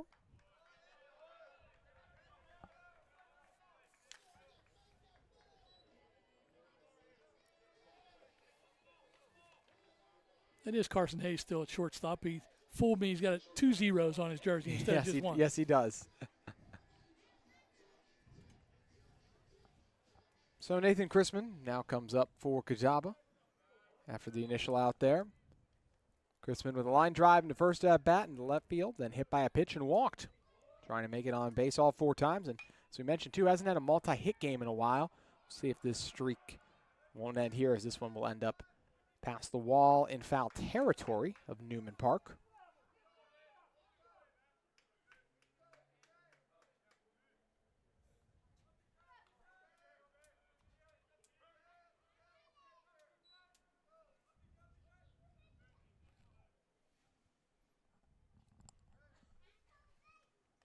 And now Chrisman got hit by a pitch. And that could do it for Wayne here, as we see the Wolves not wasting much time. So Wayne will exit the pearly white mound. And we'll see who the Wolves turn to next as Wayne's time in concludes.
Cole Hales here for the Catawba Indians. So Hales ready to go to work now on Flow Sports. Low delivery there. Blake Morrison now in on the mound. But, Ken, there are a lot of other changes the Wolves made, too. Yeah, a whole new infield for Newberry. Ethan Free is now at third base. At first base is Parker Murgo. Guys that stayed in after they pinch hit. KJ Leschko at second. Carson Hayes at shortstop. And Campbell McCurry behind the plate. We apologize for not getting those sooner. We were just shocked at the amount of them. You see the Wolves making wholesale changes, trailing 9-2 out of those pinch hitters. Provide a little bit of a momentum boost.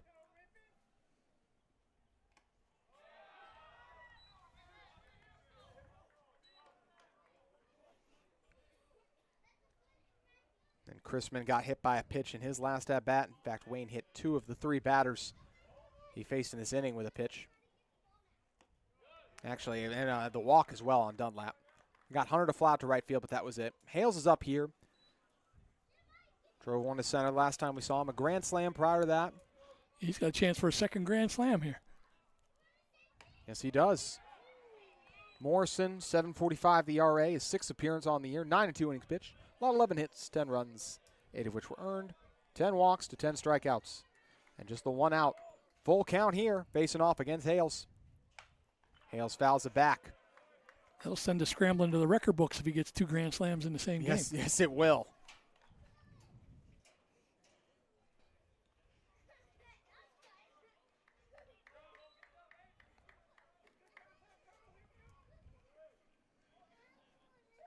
Hales now hitting the back, and that will bring in a run. That's the 3rd batter in just this inning that's been hit by a pitch. And 3 of the last 4. Tough way to get an RBI right there. Yeah, it's Morrison went 0-2 innings against LR and Carson Newman. In both games, he allowed a combined 7 runs. Logan Dyer will come back on now. Flew out to center. Then sack fly early, then walked, then grounded out to the pitcher. So that brings in Dunlap, which means for the first time, at least since I've been calling games here, Ken, everyone who's on base was hit by a ball. Yeah, that doesn't happen very often either. No, it doesn't. Dyer fouls it off here. Still just 1 out for the Wolves to work with. Catawba now leading 10-2. Catawba entered today with 199 runs on the season, now well over 200.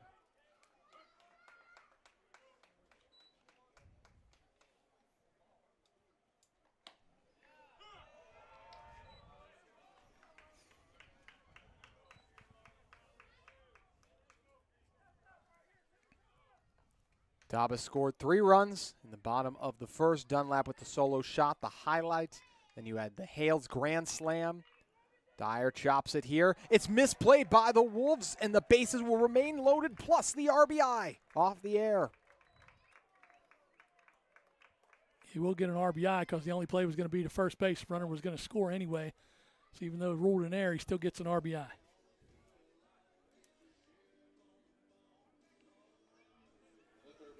Hunter Atkins back up. Speaking of RBIs, already has 3 of them on the day. Flew out to center. And the other at bat. Atkins swinging a hot bat. So Logan Dyer gets his first collegiate RBI. That's right. Dyer coming on strong, as is the UNC Greensboro transfer in Atkins.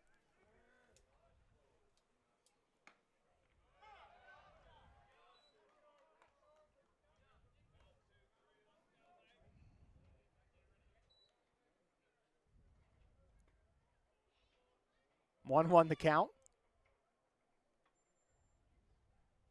Swing and a miss low for Atkins. You can tell he's eager to get a hit here. 1-2 the count.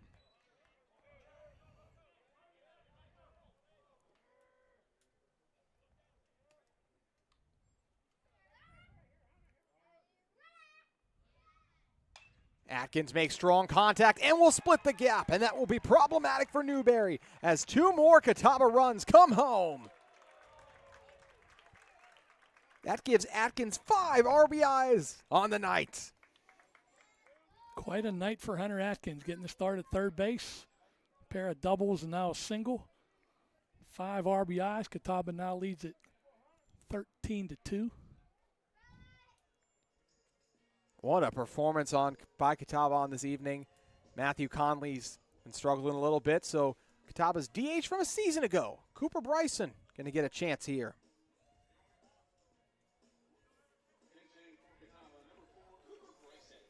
By the way, I went to the record book since Cole Hales had a chance for a second Grand Slam there. Never been 2 Grand Slams in one game for Catawba. Wow. By an individual player. It might be a while since we saw it, since Hales wasn't able to get a hit. Instead got hit by a pitch. Wolves pitching mistakes hurting them a lot. Bryson fouls this one back. Still 2 on for Catawba. You got Hubbard at second. Excuse me, that's Dyer at second. Atkins is at first. Bryson had a 2-run double in a game against Coker and a 2-run double, I believe, against Pembroke.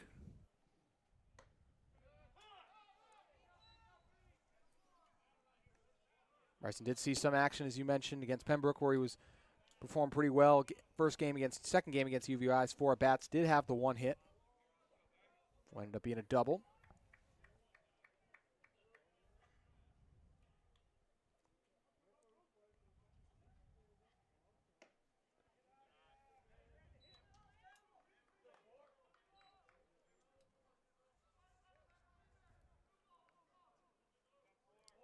It's the 3rd inning in this ballgame where Catawba's had 8 men come to the plate.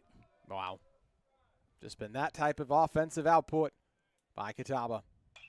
Strong contact here. This one is fielded by the Wolves. They'll have a chance to turn 2 for the double play, and they'll do it. Finally, for a change, Catawba hit the one to hit into a double play after the Wolves had done it so many times today, so that brings to a close the inning as Catawba left 2 on base, but they scored 4 more runs, meaning they're up by 11. 13-2. We sail into the 6th. So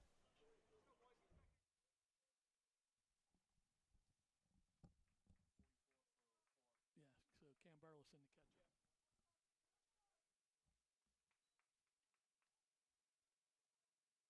selling your dirty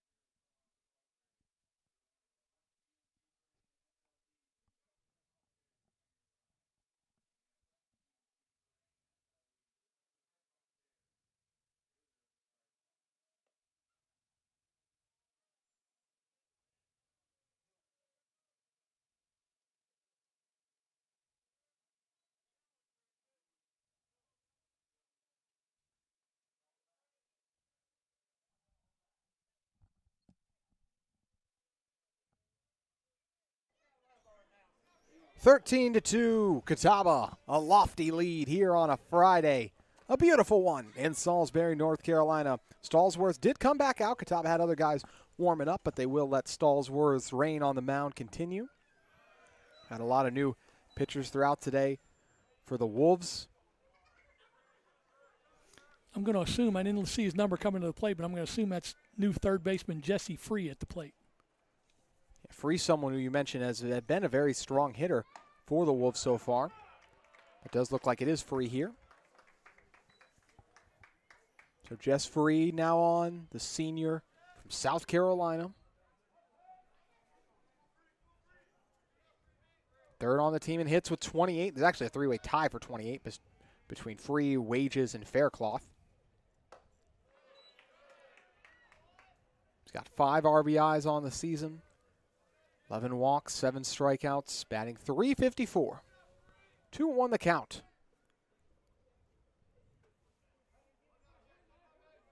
If Stallsworth and the Catawba defense do not allow another run, then Catawba will have it. Then Stallsworth will have a chance to go the distance because this one could end in 7. You had to say that, didn't you? And it's part of the story. We'll see what Stallsworth could do here. Did give up those 2 runs, though, last time he was out there. Fouled back by Free here. Full count loading.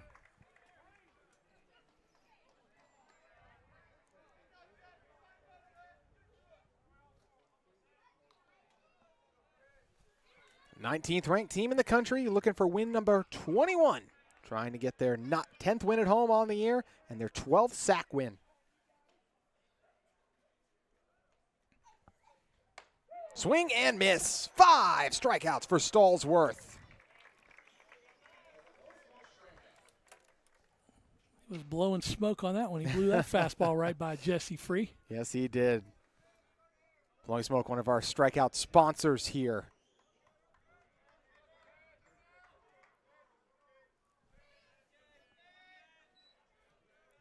You mentioned those conference wins for Catawba.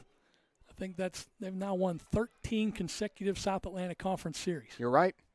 It's been incredible what Catawba has been able to put together. Yeah, they lost the first game of the series last season to Tusculum, and they've won every series in the conference play since then. Remember that loss, too? We were trying to figure out what's this Catawba team going to look like, and ended up being one of the best seasons we've ever seen. Included a trip, including a Southeast Regional win and a trip to Cary. Faircloth is still batting here. Fouls this one off emphatically. So 0-2 the count. Stallsworth in search of strikeout number 6. Yeah, Newberry's changed the battery. They changed all the infielders, but the outfield's still intact from the starting lineup. The 2-time region pitcher of the week on his quest for strikeout number 6. Can he capture it here? Not on a high ball.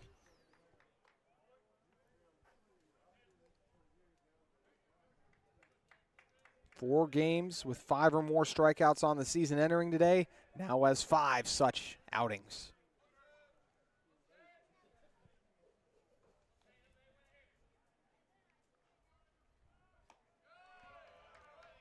Two the count on the low ball delivery there.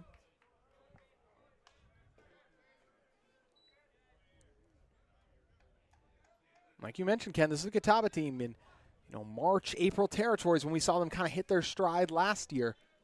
Looks like they could be doing so again. They've won 3 straight now after dropping the 1 to Wise. And they've performed well in the midweek series, too. Got the win over Georgia College and State, Mount Olive, a couple of them. UNC Pembroke, too. Hubbard on top of it at second. Well, the pitching's been there all year. The defense has been there all year. Hitting really starting to pick up. Some guys that struggled early coming on like Sam Hunter and Ty Hubbard. James Dunlap, Sean Shelley hit a little slump, but he had some good stretch run there for Catawba. And as the weather warms up, players get a little looser and get in the groove, and Catawba's finding their stride right now. Mm-hmm. Logan Bussenleiner going to come out here, the sophomore from West Columbia, South Carolina. Going to pinch hit in place of Osborne. Due to some injuries, he's had to fill in at catcher a lot lately, and in the last 5 games he played, he's 6 for 14 with 6 runs batted in, so he was swinging a pretty good bat. 2 outs now, facing the reigning sack pitcher of the year. First team all-conference, 11 wins last year for Stallsworth, the most among sack pitchers, and as we mentioned, entering today, he has 5 wins, which is 5th in the conference currently.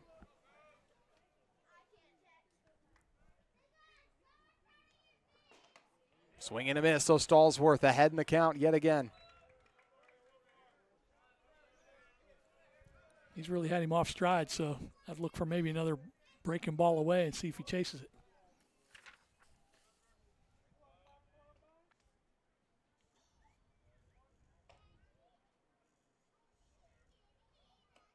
Low delivery there.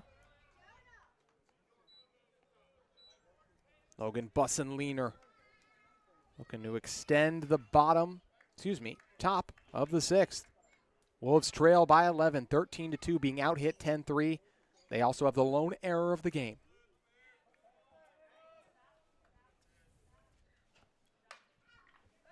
Shallow pop up. Can anyone from Catawba chase it down? They cannot in time, so a base hit for the Wolves. It's another one of those off the end of the bat hits. Yeah, really attributed to kind of like we talked about, just taking them how you can get them against a guy like Stallsworth.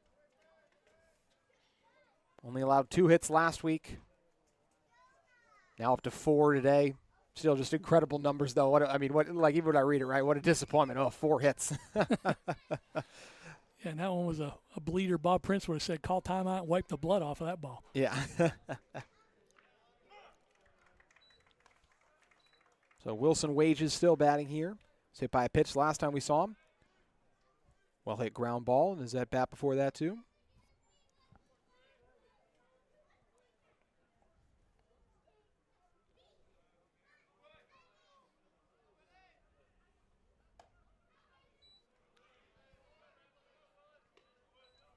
One the count, 2 outs. Stallsworth eyeing another complete game. It would be his 2nd on the season. Ken, Catawba does have people warming up, though, don't they? Well, I was looking, nobody throwing right now, but it looked like somebody just finished throwing, so I'm not sure who that is. Another ball into foul territory.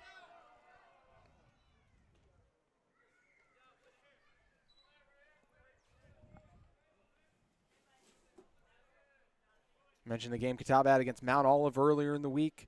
Catawba fell behind early and then used the heroics to pull ahead late. 4 runs in the bottom of the 8th as they then took care of business in the top of the 9th thanks to Simerson. Strong contact made here, but on top of it again is Hubbard.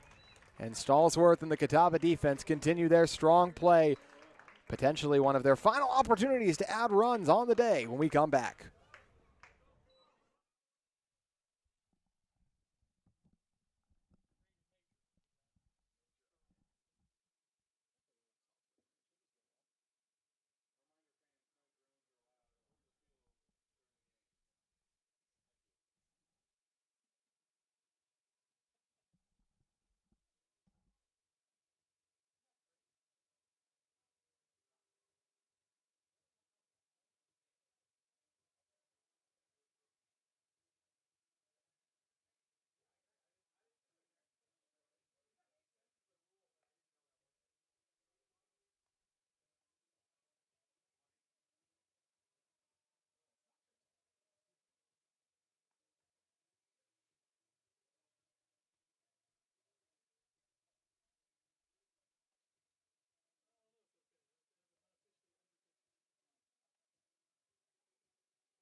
Morrison still in here as the Wolves battle it out with Catawba, bottom of the 6th here.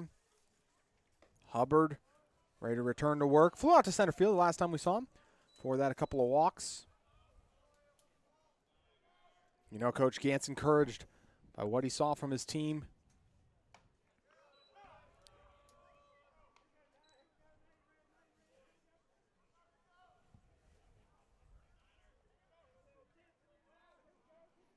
Wolves in danger of falling in another sack series here. Manger with the outside delivery. Wolves do have other guys capable of getting warming up, but everyone's sitting right now. They got swept by Lenore Rhine in their series prior to the one against Mars Hill.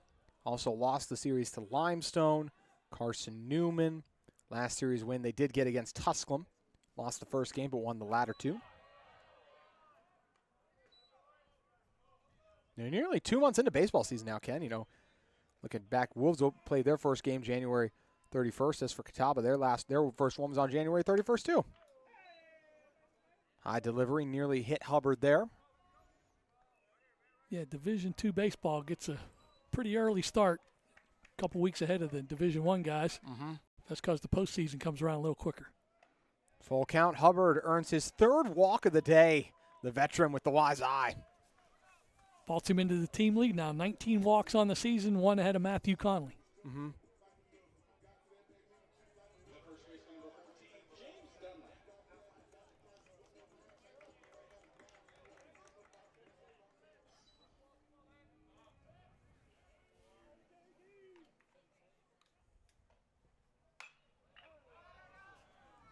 Fouled off by Dunlap. Started us off with the homer.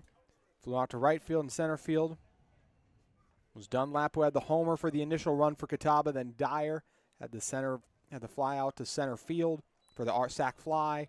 Atkins drove in an RBI double. Atkins is 5 on the day too already. Then Catawba would get several guys on base. Hails the grand slam to clear them all. No runs for Catawba in the 3rd. Then the bottom of the 2nd is when we had Atkins drive in the 2 more for him. Then some poor pitching by the Wolves helped Catawba put guys on. Atkins brought a couple in with RBIs. One of them was brought in after being hit by a pitch. The other was on an error where Dyer earned an RBI. 1-2 the count, no outs. Bottom of the 6th. Strong contact made by Dunlap. Wolves have 1 double play on the day, and they make it 2. They changed all the infielders there in the middle of the game, and this new infield's turned 2 double plays. They've done a good job. We'll see how different. We'll be interested to see how different it is tomorrow too. Speaking of tomorrow, a reminder: games at 1 and 4 between Catawba and Newberry. Action going on all across the South Atlantic Conference. You can see it all season long on Flow Sports. Dylan Driver up again here. Was hit by a pitch in his last plate appearance. Prior to that, had back-to-back hits and struck out.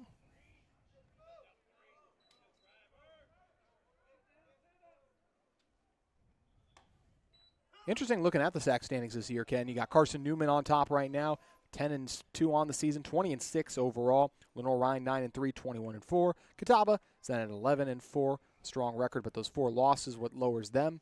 And then 20-7 overall in the season. Coker up to 8-4. Even UVA Wise and Wingate, teams with 8 or more wins. It's a strong conference.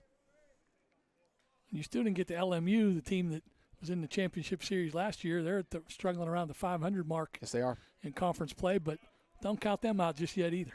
Yeah, Wolves maybe in 10th, but then another level above the bottom. Tusculum, Mars Hill, and Emory and Henry all with 3 wins apiece in conference action. Newberry has the 5. And Newberry mentioned they have had a tough stretch. I mean, they've played Carson Newman, they've played LR, they're wrapping up against Catawba here, so they'll have a chance to climb up those standings as well, too, put them in position to play some extra baseball. Driver fouls it off. Count will remain 1-2, 2 outs here after that double play. We've had a combined 5 double plays today, right, Ken? Yes, 3 for Catawba, 2 for Newberry. I was scanning the record book trying to figure out, see if anything for most double plays turned in a game, but I don't see that listed anywhere. Yeah, it would be interesting to see if Catawba could get 1 more out of it. We mentioned they will be in the field again for sure.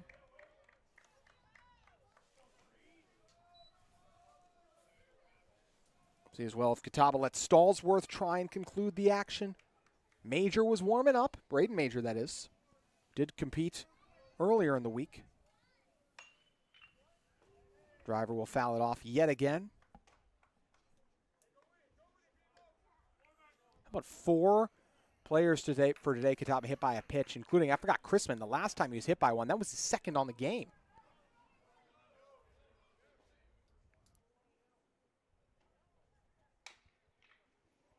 Driver into foul territory. Ooh, look at Jim Gant, the Hall of Famer, barehanding that one off the bounce. Showing He still got it. All conference third baseman skills Exactly. down there. He still got it. You mentioned those guys getting hit by a pitch in that 4-run fifth inning, a walk and 3 guys get hit by a pitch, and they all scored. Up high, giving chase. And getting the Wolves out of it there is Leshko.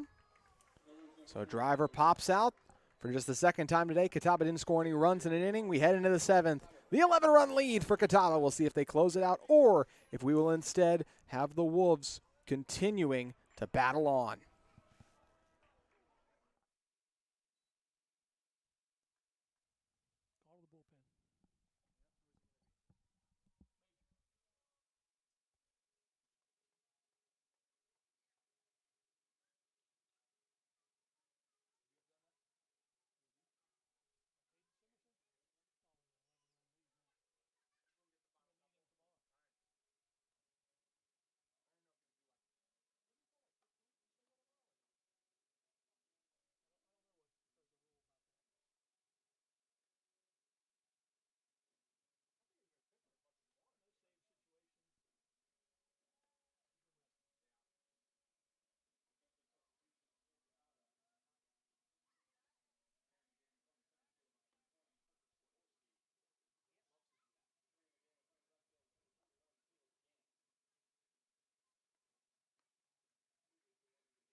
Stallsworth won't get to close it out. Instead, it'll be Braden Major, but that's not all the changes that Catawba's made, Ken.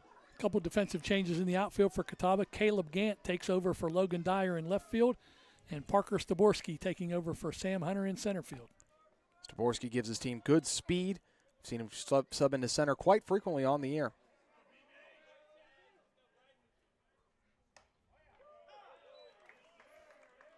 Parker Murgo, who came into the game at first base, is the batter for Newberry. Mm-hmm.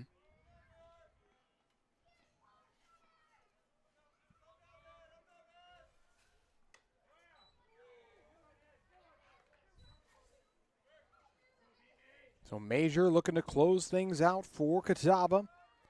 They can execute here.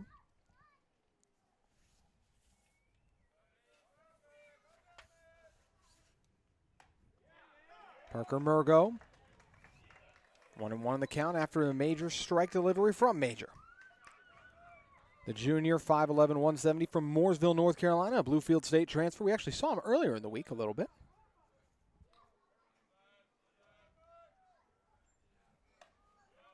Major misses high to the outside there.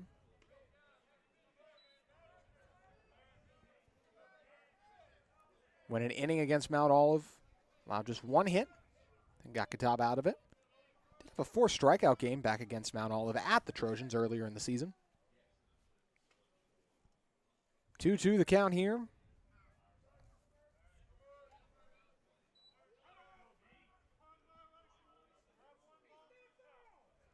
A time violation called there. Get 2 before it comes problematic. Full count. Major. Well hit ball into center field, and Staborski gets instant action his way. Those are the tough kind, too. Line drive right at you, but Staborski came in and made a nice catch. By the way, final line on Payne Stolzworth, 6 innings pitched, 2 runs on 4 hits. Struck out 5, he walked 3 and hit 1. Unofficially, on my count, 100 pitches. Another great day for Stolzworth. Another pinch hitter comes in here. For the Wolves, they're going to turn it to Jaden Carnahan. The 6-foot redshirt sophomore from Lexington, South Carolina. There's a lot of Lexingtons out there. Lexington, Kentucky, Lexington, South Carolina, Lexington, North Carolina. Why is that? Revolutionary War days, I think. Maybe that would make sense. I guess I really don't know, but I find that interesting. Major quickly ahead in the count.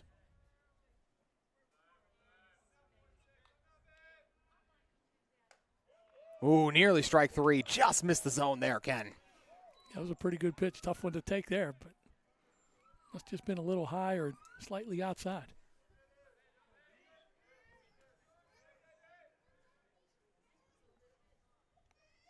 Carnahan chops it off. It does end up foul.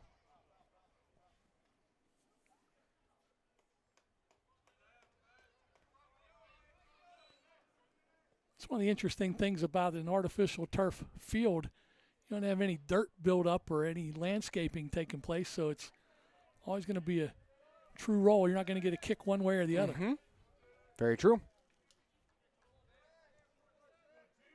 1-2 the count. You have to try the old Lenny Randall trick and try to blow it foul if it's too close. Yet again fouled off. It's one of the all-time baseball blooper things, the ball rolling down the third base line, and I think he was playing for the Twins at the time. Lenny Randall got down on his knees and tried to blow it foul. Did it work? No. Yeah. It stayed fair. I feel like it's too, I feel like the ball's too heavy for that to work. Swing and miss. Major. The strikeout. He had some heat on that pitch.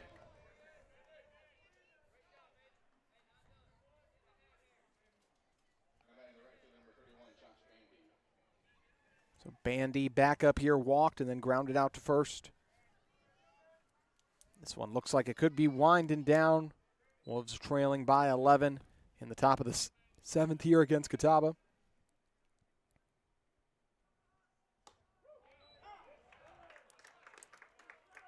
Catawba mercied a week ago. Looking to apply the mercy to the Wolves.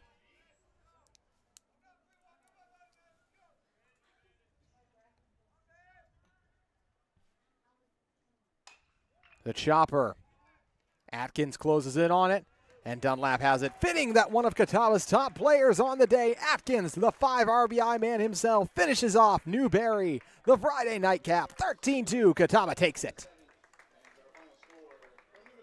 Just a great all-around performance. Catawba jumped on him early.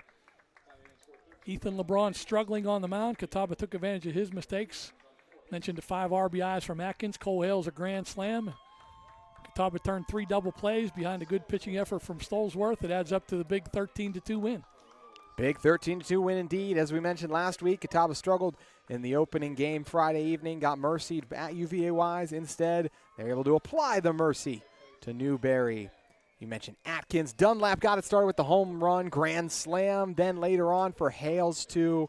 What a day for Catawba, top to down. And Stolesworth did his thing on the mound as well, Ken. Yeah, he's just been so consistent all year long, so you felt good with Payne Stolesworth out there, and he didn't disappoint tonight on the mound. His hitters backed him up, and another big win for Catawba. Now they'll try to get another South Atlantic Conference Series win tomorrow. Yes, they will. The 19th ranked team in the country improves